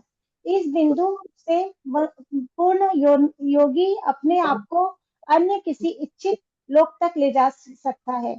इनकी विधि यह है कि एक भौतिक शरीर त्याग कर दूसरे में प्रवेश किया जाए, लेकिन ऐसे रूपांतरण की पूर्णता तभी संभव है जब जीव अपने भौतिक शरीर का सर्वथा परित्याग कर सके, जैसे कि इस मंत्र में सुझाव दिया गया है। आध्यात्मिक आकाश में प्रवेश कर सके जहां वह सर्वथा भिन्न प्रकार का शरीर विकसित कर सकता है। एक आध्यात्मिक शरीर जिनकी न तो कभी मृत्यु होती है न कोई परिवर्तन। यहाँ इस भौतिक जगत में भौतिक प्रकृति जीव को उसकी इंद्र तृप्ति की विभिन्न इच्छाओं की पूर्ति के लिए शरीर बदलने के लिए बाध्य करती है। ये इच्छाएं विभिन्न योनियों के रूप में प्रकट होती है। एक कीड़े से लेकर सर्वाधिक श्रेष्ठ देहधारी ब्रह्मा तथा देवताओं के शरीर के रूप में। इन सभी जीवों के शरीर विभिन्न आकारों में जड़ पदार्थ से बने होते हैं।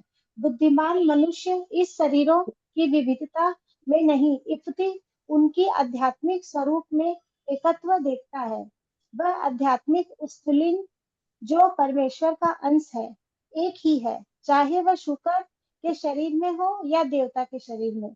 जीव अपने पाप तथा पुण्य कर्मों के अनुसार विभिन्न शरीर धारण करता है। मनुष्य शरीर सर्वाधिक विकसित है और पूर्ण चेतना से युक्त है। भगवत गीता 7.19 के अनुसार अनेकानेक जन्मों तक ज्ञान का अनुशीलन करने के बाद सर्वाधिक श्रेष्ठ मनुष्य भगवान की शरण ग्रहण करता है। ज्ञान का अनुशीलन अपनी पूर्णता को तब प्राप्त होता है जब ज्ञाता परमेश्वर वासुदेव की शरण ग्रहण करता है। अन्यथा अपने आध्यात्मिक स्वरूप का ज्ञान प्राप्त कर लेने पर भी यदि वह यह नहीं जान पाता कि सारे जीव उन पूर्ण के शाश्वत अंश है और वे स्वयं कभी भी पूर्ण नहीं बन सकते, तो उनका इस भौतिक संसार में पुनः पतन होता है। उसे सचमुच गिरना ही पड़ेगा, भले ही वह ब्रह्म ज्योति से एकाकार क्यों न हो चुका हो। जैसा कि हमने पिछले मंत्रों से जाना है, भगवान के दिव्य शरीर से अद्भुत होने वाली ब्रह्म ज्योति आध्यात्मिक स्फुलिंगों से परिपूर्ण है, जिन्हें आध्यात्मिक के सत पहलू का पूर्ण साक्षात्कार हो चुका है। कभी कभी ये जीव इंद्रियों का भोग करना चाहते हैं, अतएव उन्हें भौतिक जगत में स्थानांतरित कर दिया जाता है, जिससे वे अपनी इंद्रियों के आदेशानुसार मिथ्या स्वामी बन सके। स्वामी बनने की इच्छा जीव का भौतिक रोग है, क्योंकि जीव इंद्रिय भोग के वशीभूत होकर इस जगत में विभिन्न शरीरों में देहांतरण करता रहता है। ब्रह्म ज्योति से एकाकार होना परिपक्व ज्ञान का प्रतीक नहीं है। केवल भगवान के प्रति पूर्ण आत्मसमर्पण करने तथा आध्यात्मिक सेवा भाव विकसित करने पर ही कोई सर्वोच्च पूर्णता के स्तर को प्राप्त कर सकता है। इस मंत्र में जीव और अपने भौतिक शरीर तथा भौतिक वायु को त्याग कर ईश्वर के आध्यात्मिक साम्राज्य में प्रवेश करने के लिए प्रार्थना करता है। भक्त भगवान से प्रार्थना करता है कि वे उनके उन कार्यकलापों तथा यज्ञों को स्मरण करें जिन्हें उसने अपने भौतिक शरीर में भस्म होने के पूर्व संपन्न किया था। यह प्रार्थना मृत्यु के समय अपने विगत कर्मों तथा अपने चरम लक्ष्य की पूर्ण चेतना रहते हुए करता है। जो व्यक्ति पूर्ण रूपेण भौतिक प्रकृति के वश में रहता है वह अपने भौतिक शरीर के अस्तित्व काल के सारे जघन्य कर्मों का स्मरण करता है और उनके फलस्वरूप मृत्यु के बाद वह दूसरा शरीर पाता है। भगवत गीता 8.6 में इस सत्य की पुष्टि हुई है। यम यम वापि स्मरण भावम तज्यन्ते कलेवरम तम तमवेति कौन्तेय सदा तद्भाव भाविता। हे कुंती पुत्र, जब मनुष्य शरीर त्याग करता है तो वह अपने अस्तित्व की जिस दशा का स्मरण करता है वह उसे निश्चय ही प्राप्त होती है। इस तरह मन मरने वाले जीव की प्रवृत्तियों को अपने जीवन में ले जाता है। अविकसित बुद्धि वाले सीधे साधे पशुओं के विपरीत मरणासन्न मनुष्य अपने जीवन के कार्यकलापों को रात्रि के स्वप्नों की तरह स्मरण कर सकता है। फलतः उसका मन भौतिक इच्छाओं से अधिभारित रहता है। अतएव वह आध्यात्मिक शरीर प्राप्त करके आध्यात्मिक जगत में प्रवेश नहीं कर सकता। किंतु भक्तगण भगवत भक्ति के अभ्यास से ईश्वर के प्रति प्रेम भाव विकसित कर लेते हैं। यदि भक्त को अपनी मृत्यु के समय ईश्वर की सेवा का स्मरण नहीं भी हो पाता तो भी भगवान उसे नहीं भूलते। यह प्रार्थना भगवान को भक्त के यज्ञों का स्मरण कराने के लिए की जाती है। किंतु यदि इस प्रकार से स्मरण न भी कराया जाए तो भी भगवान अपने शुद्ध भक्त द्वारा की गई भक्तिमय सेवा को नहीं भूलते। एक मिनट, भगवान आप बोल रहे हैं कि भगवान को भक्त याद कर दिला रहा है, प्रभु आप मेरे को भूलिए मत। लेकिन प्रभुपाद बोले कि ऐसे शुद्ध भक्त अगर भगवान को याद नहीं भी दिलाएंगे तो भी भगवान उनको भूलेंगे नहीं। ओके, लेकिन भगवान को अगर आप याद दिलाए चाहे नहीं दिलाए तो भी भगवान नहीं भूलेंगे। इसको थोड़ा हम लोग थोड़ा और एनालिसिस करते हैं, क्या बात है। प्रभुपाद जी बोले पहले तो जब मरने के समय हमने सारा जीवन में जो भी काम किया है वो सब हमको याद आएगा, है ना। अगर बुरा काम किया है तो हालत खराब हो जाएगा, बुरी चीजें सब याद आएगी।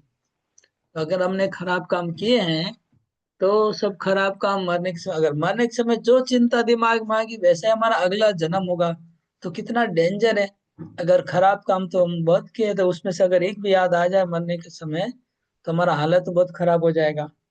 तो पहला बहुत बड़ा रिस्क हम लोग एक रिस्क हम लोग उठा के रखा है, ये बहुत बड़ा डेंजर भी है। अभी इसलिए भक्त प्रार्थना करा कि आप मेरे को अच्छा चीज याद दिला दीजिए। मरने के समय कृतो स्मर कृतम स्मर, जो मैंने आपके लिए अच्छा काम किया उसी को मेरे दिमाग में मरने के समय ला दीजिए। तो इतना तो करना स्वामी जब प्राण तन से निकले।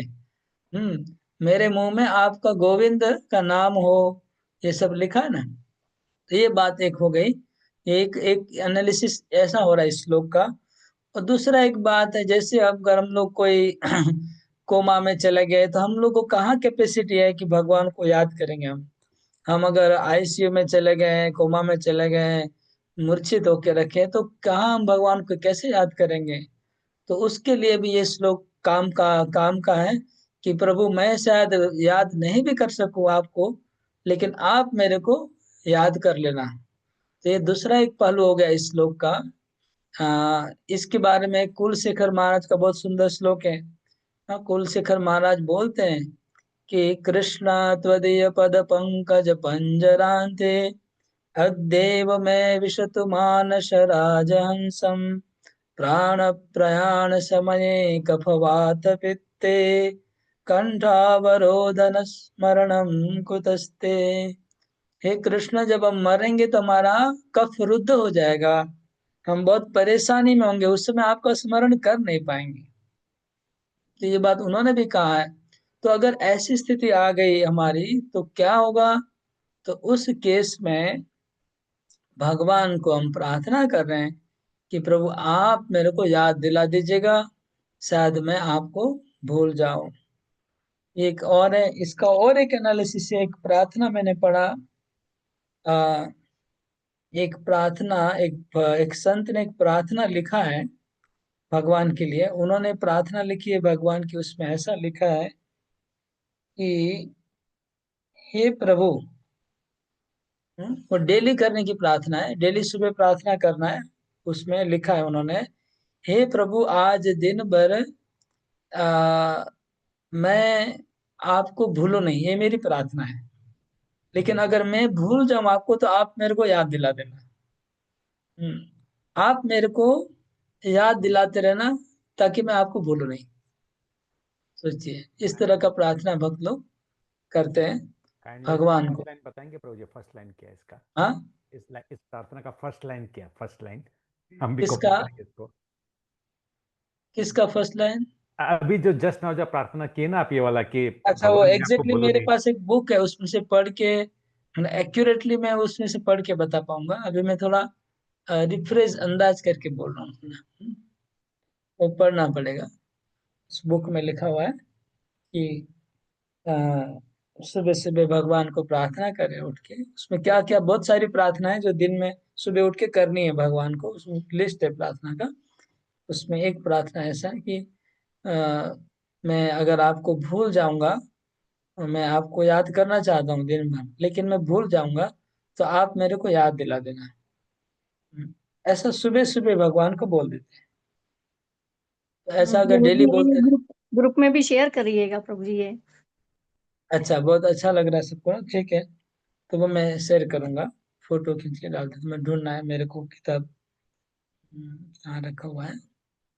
इस तरह का है। ओके, तो ये जो सब चीजें हैं वो इस श्लोक से निकल रही है। इस श्लोक से उस तरह का आइडिया मिल रहा है हमको कि एक भक्त जब बोल रहा है कि कृतो स्मर कृतम स्मर कृतो स्मर कृतम स्मर, तो भगवान अपने भक्तों का किया हुआ कभी नहीं भूलेंगे। बाय चांस हम लोग कोमा में चले जाएंगे, हम भूल जाएंगे, लेकिन भगवान ने हमने हमने कुछ किया उसको नहीं भूलेंगे। उसका पूरे पूरा भगवान हमें रिजल्ट देंगे। ठीक है ना? आगे पढ़िए। भगवान ने भगवत गीता 9.30.34 में अपने भक्तों के साथ अपने घनिष्ठ संबंध का स्पष्ट वर्णन किया है। यदि कोई अत्यधिक घृणित कर्म भी करे, किंतु यदि वह भक्तिमय सेवा में प्रवृत्त रहे, तो भी उसे साधु सदृश माना जाना चाहिए, क्योंकि वह अपने संकल्प में ठीक तरह दृढ़ बना हुआ है। वह तुरंत सदाचारी बन जाता है, वह चिर शांति प्राप्त करता है। हे कुंती पुत्र, निर्भीक होकर घोषणा कर दो कि मेरा भक्त कभी नष्ट नहीं होता। हे पार्थ, जो मेरी शरण में आते हैं, चाहे वे निम्न जन्मा स्त्री वैश्य तथा शूद्र श्रमिक क्यों न हो, वे परम गंतव्य को प्राप्त कर सकते हैं। फिर पुण्यात्मा ब्राह्मणों, भक्तों तथा राजर्षियों के विषय में क्या कहना। इसलिए इस दुखमय नश्वर संसार में आने के पश्चात तुम मेरी प्रेममयी सेवा में लगे रहो, अपना मन सदैव मेरे चिंतन में लगाओ, मेरे भक्त बनो, मुझे नमस्कार करो, मेरी पूजा करो। इस प्रकार मुझ में पूर्णतः लीन रहने पर निश्चित रूप से मेरे पास आओगे। श्री भक्ति विनोद ठाकुर इस श्लोकों की व्याख्या इस प्रकार करते हैं। मनुष्य को कृष्ण के भक्तों को संतों के सही मार्ग पर स्थिर समझना चाहिए, भले ही ऐसा भक्त सुदाचार अर्थात दुष्चरित्र वाला क्यों न प्रतीत होता हो। मनुष्य को चाहिए कि दुष्चरित्र का सही अर्थ ठीक से समझे। बद्ध जीव को दो प्रकार के कार्य करने होते हैं, एक तो शरीर के पालन के लिए तथा दूसरा आत्म साक्षात्कार के लिए। सामाजिक पद, मानसिक विकास, स्वच्छंदता, तपस्या, भोजन पोषण तथा जीव संघर्ष, ये सब शरीर के पालन के लिए है। मनुष्य के कार्यकलापों का उस भाग जो आत्मा साक्षात्कार के लिए किया जाता है, वह उसके भक्त होने के कर्तव्य के अंतर्गत संपन्न होता है, और इसके लिए मनुष्य को तत्संबंधी कार्य भी करने होते हैं। प्रत्येक व्यक्ति को ये दोनों विभिन्न कार्य साथ साथ संपन्न करने होते हैं, क्योंकि बद्ध जीव अपने शरीर का पालन नहीं कर सकता। लेकिन ज्यों-ज्यों भक्ति में वृद्धि होती है, त्यों-त्यों शरीर पालन के लिए किए जाने वाले कार्य घटने लगते हैं। जब तक भक्ति का अनुपात सही बिंदु तक नहीं पहुंच जाता, तब तक यदा कदा संसारिकता का प्रदर्शन हो ही जाता है।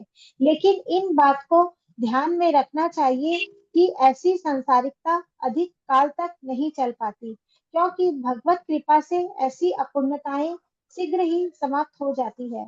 अतएव भक्तिमय सेवा का मार्ग ही एकमात्र सही मार्ग है। यदि मनुष्य सही मार्ग पर रहे तो यदा कदा सांसारिकता के आ जाने पर भी आत्म साक्षात्कार की प्रगति में रुकावट नहीं आती। भक्ति की सुविधाएं निर्विशेषवादियों को नहीं मिल पाती, क्योंकि वे भगवान के ब्रह्म ज्योति पक्ष के प्रति अनुरक्त रहते हैं। जैसे कि पिछले मंत्र में सुझाया गया है, वे ब्रह्म ज्योति को भेद नहीं पाते, क्योंकि वे भगवान के व्यक्तित्व में विश्वास नहीं करते। उनका व्यवसाय अधिकतर शब्दों की जादूगरी तथा मानसिक तर्क वितर्क करना होता है। फलस्वरूप निर्विशेषवादी निरर्थक श्रम करते हैं, जैसे कि भगवत गीता के 12वें अध्याय 12.5 में पुष्टि की गई है। इस मंत्र में प्रस्तावित सारी सुविधाएं परम सत्य के साकार स्वरूप के निरंतर सान्निध्य द्वारा आसानी से प्राप्त की जा सकती है। भगवान की भक्तिमय सेवा अनिवार्यतः भक्त द्वारा संपन्न 9 दिव्य क्रियाओं से युक्त होती है।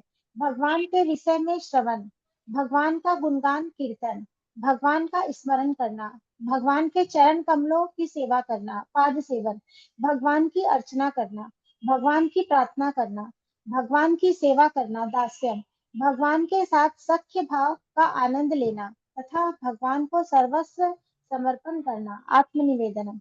भक्ति के ये 9 सिद्धांत चाहे एक एक करके लिए जाए या सभी इकट्ठे लिए जाए, भक्त को ईश्वर के नित्य संपर्क में बने रहने में सहायक बनते हैं। इस प्रकार जीवन के अंत में भक्त भगवान का स्मरण आसानी से कर सकता है। इस 9 सिद्धांतों में से किसी एक को ग्रहण करके निम्नलिखित सुविख्यात भक्तों ने सर्वोच्च सिद्धि प्राप्त की थी। महाराज परीक्षित ने, जो श्रीमद् भागवत के नायक है, श्रवण तथा वांछित फल प्राप्त किया। श्री भागवत के वक्ता सुखदेव गोस्वामी ने भगवान के गुणगान द्वारा पूर्णता प्राप्त की। अक्रूर जी ने प्रार्थना करके वांछित फल पाया। प्रहलाद महाराज ने स्मरण द्वारा मनोवांछित फल पाया। पृथु महाराज ने अर्चना द्वारा सिद्धि प्राप्त की। लक्ष्मी जी ने भगवान के चरण कमलों की सेवा करके सिद्धि पाई। हनुमान जी ने भगवान की सेवा करने का वांछित फल प्राप्त किया। अर्जुन ने भगवान की मित्रता तथा वांछित फल पाया। महाराज बलि ने भगवान को अपना सर्वस्व अर्पित करके वांछित फल प्राप्त किया। वास्तव में इस मंत्र की तथा इस तरह से वैदिक स्रोतों के समस्त मंत्रों की व्याख्या वेदांत सूत्र में सारबद्ध है और श्रीमद् भागवत में समुचित ढंग से विवेचित है। श्रीमद् भागवत वैदिक ज्ञान रूपी वृक्ष का परिपक्व फल है। श्रीमद् भागवत में यह मंत्र विशेष महाराज परीक्षित तथा सुखदेव गोस्वामी की भेंट के प्रारंभ में ही पारस्परिक प्रश्नोत्तर में विवेचित हुआ है। भगवत विज्ञान का श्रवण तथा कीर्तन भक्ति का मूल सिद्धांत है। महाराज परीक्षित ने संपूर्ण भागवत सुनी और सुखदेव गोस्वामी ने सुनाई। महाराज परीक्षित ने सुखदेव से जिज्ञासा की, क्योंकि वे अपने समय के किसी भी महान योगी या अध्यात्मवादी से बड़े गुरु थे। महाराज परीक्षित का मुख्य प्रश्न था, प्रत्येक मनुष्य का विशेषतः मृत्यु के समय क्या कर्तव्य है।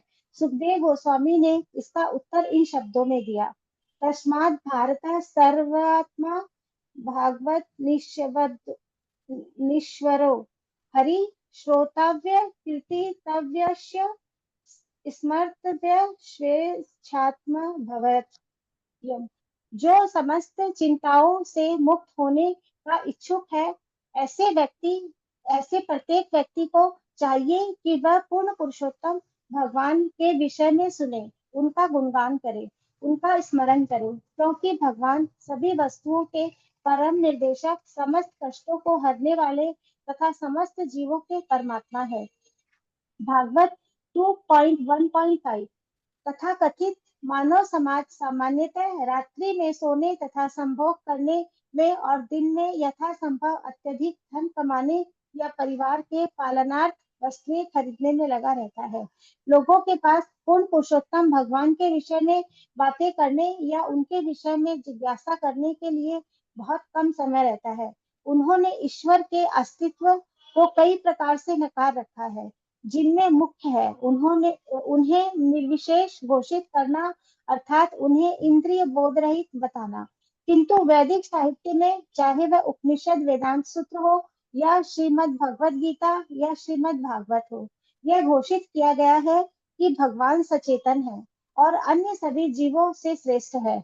उनकी महिमामय लीलाएं उनसे अभिन्न है। अतएव मनुष्य को सांसारिक राजनीतिज्ञों एवं समाज के तथा कथित बड़े बड़े लोगों के अनुचित कार्यों के बारे में सुनने तथा बोलने में लिप्त नहीं होना चाहिए। इति जीवन को इस तरह ढालना चाहिए कि एक पल भी व्यर्थ गंवाए बिना वह दैवी कार्यकलापों में लगा रह सके। ईशानोपनिषद हमें ऐसे दैवी कार्यकलापों की ओर निर्देशित करता है। यदि कोई भक्ति का अभ्यस्त नहीं हो जाता तो वह मृत्यु के समय क्या स्मरण कर पाएगा, जब शरीर छिन्न भिन्न हुआ रहता है, और वह किस तरह परम शक्तिशाली भगवान से अपने यज्ञों का स्मरण करने के लिए प्रार्थना कर सकेगा। यज्ञ का अर्थ है इंद्रियों को उनके स्वार्थ से रोकना। मनुष्य को अपने जीवन काल के दौरान इंद्रियों को भगवान की सेवा में लगाकर इस कला को सीखना होता है। मनुष्य मृत्यु के समय ऐसे अभ्यास के फलों का सदुपयोग कर सकता है। हरे कृष्णा प्रभु जी, धन्यवाद प्रणाम। बहुत बड़ा तात्पर्य है। आज ये सारे सिद्धांत इसमें लिख दे रहे हैं कि समझ लें कि फॉर एग्जाम्पल अगर कोई ईशोपनिषद ग्रंथ पढ़ेगा, उसने कोई गीता भागवत कुछ नहीं पढ़ा है, तो गीता भागवत का जो सार है सब कुछ प्रभुपाद इसमें डाल रहे हैं ताकि इसको पढ़ के ही पूरा वो भक्ति में आ जाए, सब समझ जाए। नवविधा भक्ति क्या है डाल दिया, वेदांत सूत्र की बात डाल दी, आत्मा परमात्मा भगवान सब कुछ सब ज्ञान तात्पर्य में दे दिया कि कोई खाली ये वाला पुस्तक अगर पढ़ता है सिंगल, तो भी उसकी कोई कमी नहीं रह जाएगी, उसको पूरा समझ में आ जाएगा भक्ति का बात सब कुछ। इसलिए लास्ट में प्रभुपाद जी ने शुद्ध भक्ति के बारे में और नवधा भक्ति भी डाल दिया इसमें, ताकि कोई इस बुक को पढ़ के भी इसको खाली पढ़ के ही कोई भगवत धाम चला जा सकता है। मतलब अगर कोई एक ही किताब किसी के हाथ में आ जाए, एक ही किताब है, यही किताब अगर किसी के हाथ में आ जाए और कुछ नहीं है अगर उसके पास नथिंग, तो इसको ही अगर पढ़ता रहे कोई, तो उनका पूरा काम हो जाएगा। बैक टू गॉड जाने के लिए जो भी जरूरत है सब इसमें प्रभुपाद, इसलिए प्रभुपाद इस तरह से तात्पर्य बड़ा बड़ा लिख रहे हैं। क्योंकि हम लोग पुस्तक वितरण करते हैं, कहाँ पूरे दुनिया के कोने कोने में पुस्तक वितरण हो रहा है प्रभुपाद जी का। अगर किसी को एक भी ऐसा किताब हाथ में आ जाए तो उसमें भी कोई कमी नहीं रह जानी चाहिए। उसने गीता नहीं पढ़ा है, भागवत नहीं पढ़ा है, तो इसलिए हम लोग गीता भागवत पढ़ चुके, इसलिए हम लोग को ये बातें सब लग रही है कि सब वही बातें हैं, ऐसा लग रहा है। पहले तो पढ़ा ही है सब कुछ, उनके लिए है। ओके, प्रभु लास्ट श्लोक। यस, बोलो। प्रभु ये जो नवदा भक्ति का एग्जाम्पल दिया है प्रभुपाद ने सब डिवोटीज का श्रीमद् भागवतम से, तो प्रभु इसका एक समरी बनाया, जैसे महाराज परीक्षित ग्लोरीफाई कर रहा है भगवान को या फिर सुखदेव गोस्वामी ग्लोरीफाई कर रहे हैं, तो सिर्फ इनका ग्लोरिफिकेशन लेके एक बुक बनाया जाएगा तो नवदा भक्ति का उसको टेस्ट मिलेगा, ऐसा हो सकता है क्या? जैसे पहला ये जो परफेक्शन का बात किया गया। परीक्षित महाराज ने केवल श्रवण किया, तो श्रवण का कुछ नहीं बना सकते। अच्छा। सुखदेव गोस्वामी ने कीर्तन किया, तो कीर्तन तो पूरा भागवतम है। सुखदेव गोस्वामी ने क्या किया, भागवत, पूरा भागवत ही उसमें डालना पड़ेगा। फिर क्या है, श्रवण फिर कीर्तन स्मरण अक्रूर का प्रेयर्स है प्रभु, अक्रूर के, और स्मरणम, स्मरण में प्रहलाद महाराज जी का है, प्रहलाद महाराज स्मरण करते थे। हाँ, और पाद सेवनम लक्ष्मी देवी, उसका कुछ क्या वर्णन करेंगे? पाद सेवन बहुत लोग किए हैं, भागवत में उसका एक हो सकता है, ऑलरेडी भक्तों ने बना चुके हैं। आप जो बोल रहे हैं, कुछ भक्तों ने इसके ऊपर किताबें लिख चुके हैं मायापुर में। ये किताब मैं खुद अपने आंखों से देखा हूँ।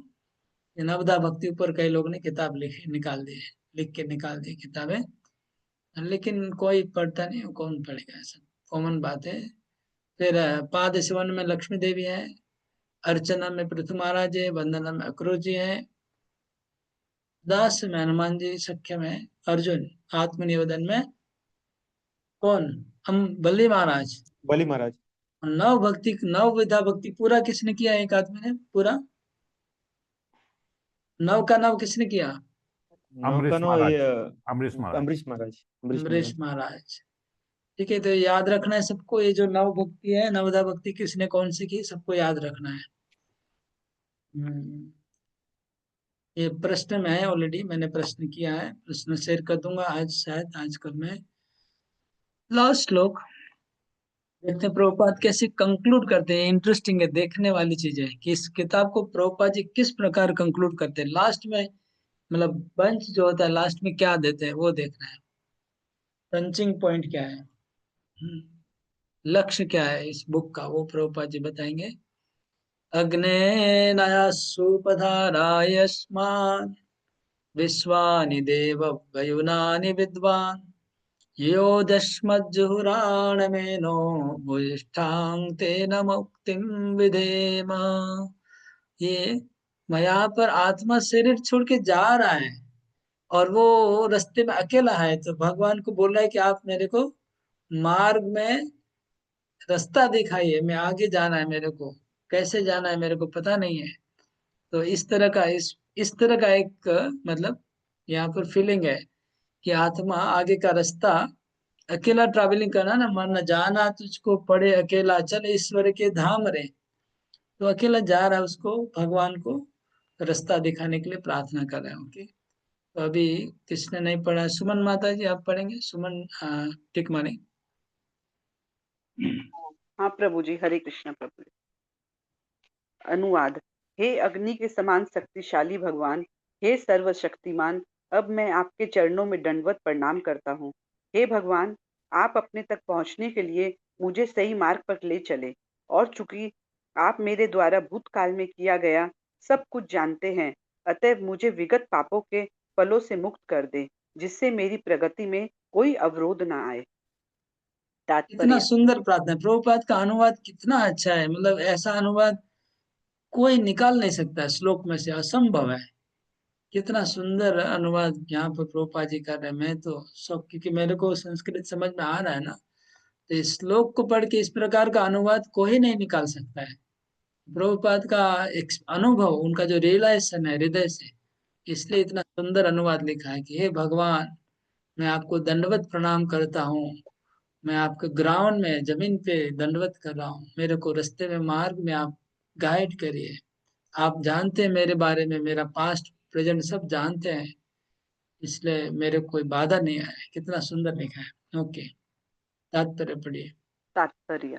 भगवान की शरण ग्रहण करने और तथा उनकी अहेतु की कृपा के लिए प्रार्थना करने से भक्त पूर्ण आत्म साक्षात्कार के पथ पर प्रगति कर सकता है।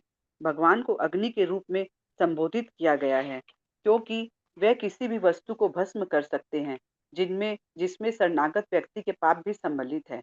जैसा कि पिछले मंत्रों में वर्णन हुआ है, उन परम का वास्तविक या चरम स्वरूप पूर्ण पुरुषोत्तम भगवान का है, और उनके निर्विशेष ब्रह्म ज्योति उनके मुख के ऊपर का दीप्तमान आवरण है। इस प्रयास में आत्म साक्षात्कार का कर्म कांड पद सबसे निम्न है। ऐसे कर्म वेदों की विधि विधानों से लेस मात्र भी विचलित होने पर विकर्म में परिणित हो जाते हैं, अर्थात ऐसे कर्म जो कर्ता के हित में नहीं होते। ऐसे विकर्म भ्रमित जीव द्वारा मात्र इंद्रिय तृप्ति के लिए किए जाते हैं, अतः ऐसे कर्म आत्म साक्षात्कार के मार्ग में बाधक बनते हैं। आत्म साक्षात्कार मनुष्य योनि में ही संभव है, अन्य रूपों में नहीं। कुल मिलाकर 84,000 योनियों या प्राणियों के रूप में हैं, जिनमें से ब्राह्मण संस्कृत से युक्त मानव शरीर ही अध्यात्म ज्ञान प्राप्त करने का एकमात्र अवसर प्रदान करता है। ब्राह्मण संस्कृत में सत्य, इंद्रिय संयम, सहविष्णुता, सरलता, पूर्ण ज्ञान तथा ईश्वर में पूर्ण श्रद्धा सम्मिलित है। ऐसा नहीं है कि कोई केवल अपने उच्च कुल का गर्व करे। जिस प्रकार किसी बड़े आदमी का पुत्र होने से बड़ा आदमी बनने का एक अवसर मिलता है, उसी प्रकार ब्राह्मण का पुत्र होना ब्राह्मण बनने का एक सुअवसर है। किंतु ऐसे जन्म अधिकार सब कुछ नहीं होता, क्योंकि मनुष्य को तब भी अपने लिए ब्राह्मण की योग्यताएं प्राप्त करनी होती है। जो ही मनुष्य ब्राह्मण का पुत्र होने के कारण अपने जन्म पर गर्व करता है, किंतु वास्तविक ब्राह्मण के गुणों को प्राप्त करने की उपेक्षा करता है, त्यों ही वह विपथ हो जाता है और आत्म साक्षात्कार के मार्ग से पतित हो जाता है। इस प्रकार मनुष्य के रूप में उसका जीवन उद्देश्य विफल हो जाता है। भगवद गीता 6.41-42 में हमें भगवान आश्वस्त करते हैं कि आत्म साक्षात्कार के पथ से पतित अर्थात योग भ्रष्ट आत्माओं को या तो अच्छे ब्राह्मण परिवारों में या धनी व्यापारियों के परिवारों में जन्म लेकर अपना सुधार करने का अवसर प्रदान किया जाता है। ऐसे जन्मों से आत्म साक्षात्कार के उच्च अवसर प्रदान किए जाते हैं। यदि मोहवश इन अवसरों का दुरुपयोग किया जाता है तो मनुष्य परम शक्तिमान भगवान द्वारा प्रदत्त मानव जीवन के सुनहरे अवसर को खो देता है। विधि विधान ऐसे हैं कि जो इनका पालन करता है वह सकाम कर्मों के स्तर से उन्नति कर दिव्य ज्ञान के स्तर को प्राप्त करता है। अनेकानेक जन्मों तक दिव्य ज्ञान का अनुसरण कर लेने पर जब मनुष्य भगवान की शरण ग्रहण करता है तभी वह पूर्ण बनता है। यह सामान्य प्रक्रिया है।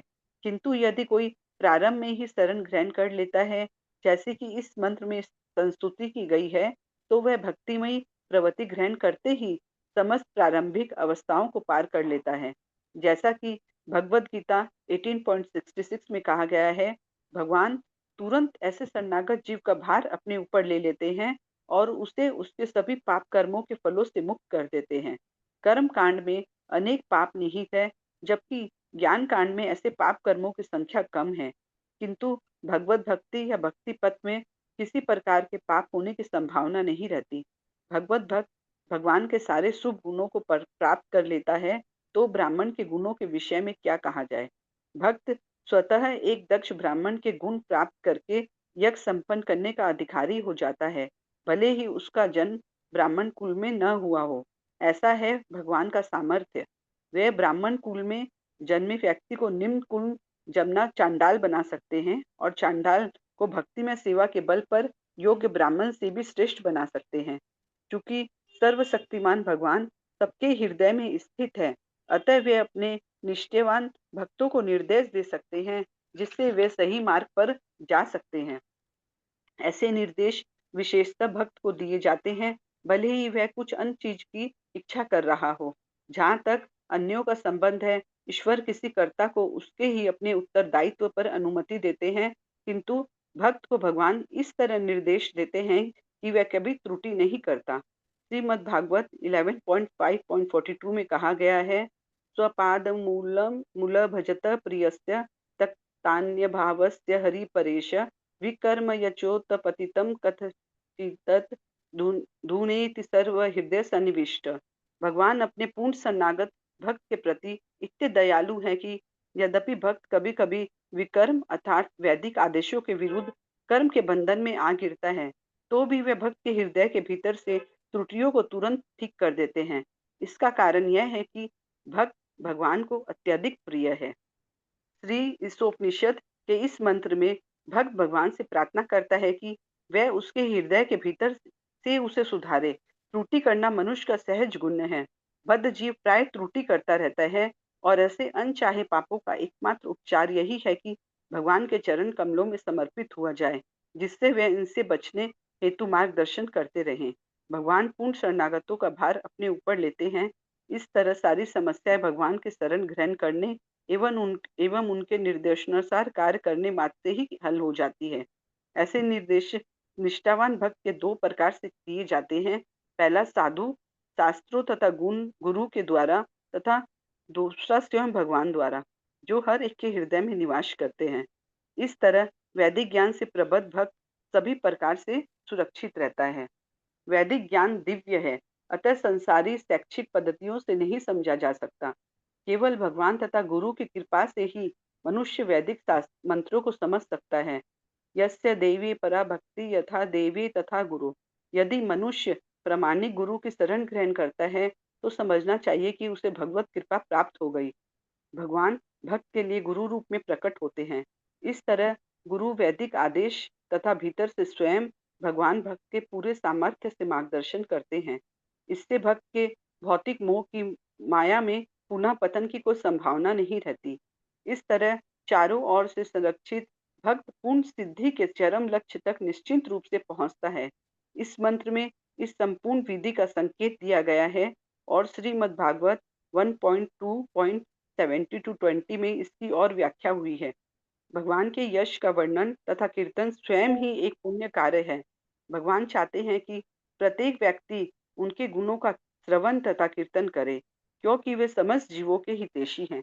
भगवान के यश के श्रवण तथा कीर्तन से मनुष्य समस्त अवांछित वस्तु से शुद्ध हो जाता है और तब ईश्वर के प्रति उसकी भक्ति स्थिर हो जाती है।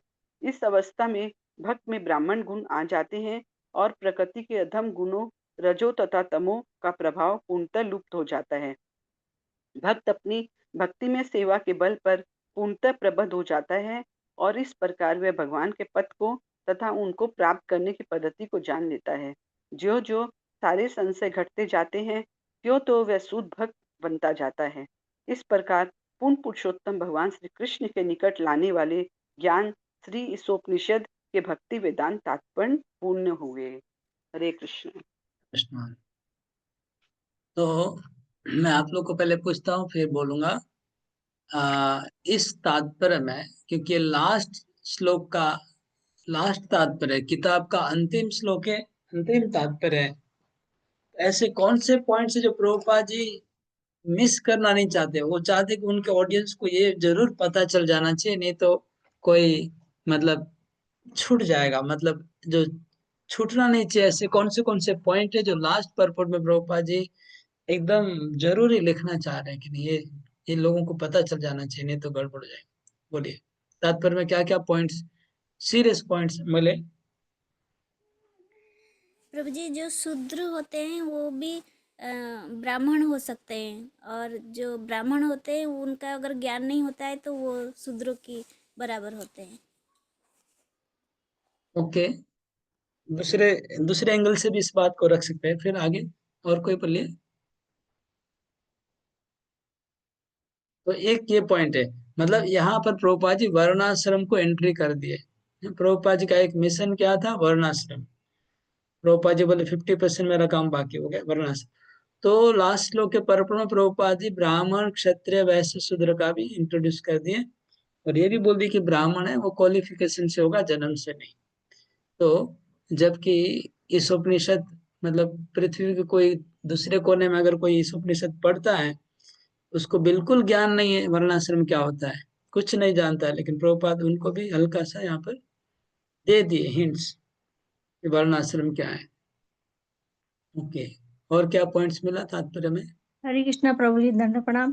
भगवान बोलते हैं कि अगर कोई भी भक्त तो मेरी पूर्ण शरणागत हो जाता है तो उसके पाप कर्मों का फल जो है वो उससे मुक्त कर देते हैं। हाँ, ये पॉइंट क्यों आया, ये पॉइंट इसलिए आया कि पिछले श्लोक में वो भक्त कह रहे थे, इस श्लोक में भी बोल रहे हैं। श्लोक के अंदर क्या लिखा है कि मैंने जो पाप किया है उसका आप कृपा करके मिटा दीजिए, क्षमा कर दीजिए, ऐसे बोल रहा है भक्त। और पिछले श्लोक में तो भक्त बोल रहा है कि कृतोस्मर है, मेरे को याद दिलाइए। तो इसलिए ऐसा लग रहा है कि अगर कोई भक्त नहीं है और कोई ज्ञानी या कर्मी है तो बहुत बड़ा रिस्क वो उठा रहा है, क्योंकि उसके खराब कर्म उसके हावी हो जाएंगे मरने के समय। लेकिन प्रभुपाद जी यहाँ बोले कि भक्तों को ये चिंता नहीं है, क्योंकि भगवान खुद गीता में बोलते हैं कि अगर मेरा भक्त दुष्कर्मा है, दुराचारी है, फिर भी वो साधु कहलाता है, वो धार्मिक बन जाएगा। क्षिप्र भवती धर्मात्मा, बहुत क्षिप्र वो धर्मात्मा बन जाएगा। सत्व शांति निगच्छति, शाश्वत शांति प्राप्त कर लेगा। हाँ, मेरे भक्त का कभी विनाश नहीं होगा। कौन ते प्रजानि न मे भक्त प्रणश्यति। फिर किम किम पुनर्ब्राह्मणा पुण्या, हाँ, इवन की वैश्य शूद्र स्त्री कुछ भी किसी भी जन्म में पाप में जन्म हुआ होगा, वो भी मेरा भक्ति करके पवित्र बन जाएगा। तुम तो क्षत्रिय हो, ब्राह्मण हो, तुमको कोई टेंशन नहीं है। इस प्रकार भक्तों को भगवान बहुत सांत्वना दे रहे हैं। प्रभुपाद जी तात्पर्य में ये बात इसलिए लिख रहे हैं कि जो ज्ञानी है, इम्पर्सनलिस्ट है, निर्विशेषवादी है, उसको तो खतरा है। उसको तो अपने कार्यों के ऊपर बहुत सजाग रहना पड़ेगा कि थोड़ा सा गलती हो जाएगा तो बहुत भारी पेमेंट चुकाना पड़ेगा। लेकिन जो भक्ति में है, उनका अगर गलती वलती हो रहा है तो भगवान उनको हृदय में से शुद्ध करेंगे। ये बात प्रभुपाद जी बोल रहे हैं तात्पर्य में। ओके, एक पॉइंट था जो श्लोक को समझाने के लिए प्रभुपाद जी ने बताया। आगे, और प्रभु भक्ति जी का, इसमें या एक भक्ति जो ज्ञानी से जो ज्ञान मार्ग से भक्ति मार्ग श्रेष्ठ, ये भी प्रभुपाद जी ने पिछले 2-3 श्लोकों में अच्छे से एक्सप्लेन किया है। ओके, प्रभु जी एक इसमें एक लाइन आया है कि यदि वह प्रमाणिक गुरु की शरण में ग्रहण कर लेता है तो समझना चाहिए कि उसे भगवत कृपा प्राप्त हो जाती है। प्रभु जी मेरा क्वेश्चन ये था कि जैसे सब की कोई भक्त है, बहुत भक्ति कर रहा है और भगवान की शरणागत है और उसकी बहुत प्रबल इच्छा है कि वो गुरु की शरण में रहे और गुरु दीक्षा मिले उसे और गुरु का सामर्थ्य मिले, उनकी संगति मिले, भक्तों का संग मिले। लेकिन इससे पहले ही अगर वो उसका मृत्यु को प्राप्त हो जाता है, तो प्रभु जी क्या तब भी भगवान की कृपा प्राप्त होती है उसे? भगवान के धाम जाता है वो? हाँ, कृपा प्राप्त हो जाएगा अगर किसी की प्रबल इच्छा है, वो सब कुछ फॉलो कर रहा है, उसे गुरु प्राप्त करने की इच्छा है और इस दिशा में तो जरूर उसको भगवान की कृपा प्राप्त हो जाएगी 100%।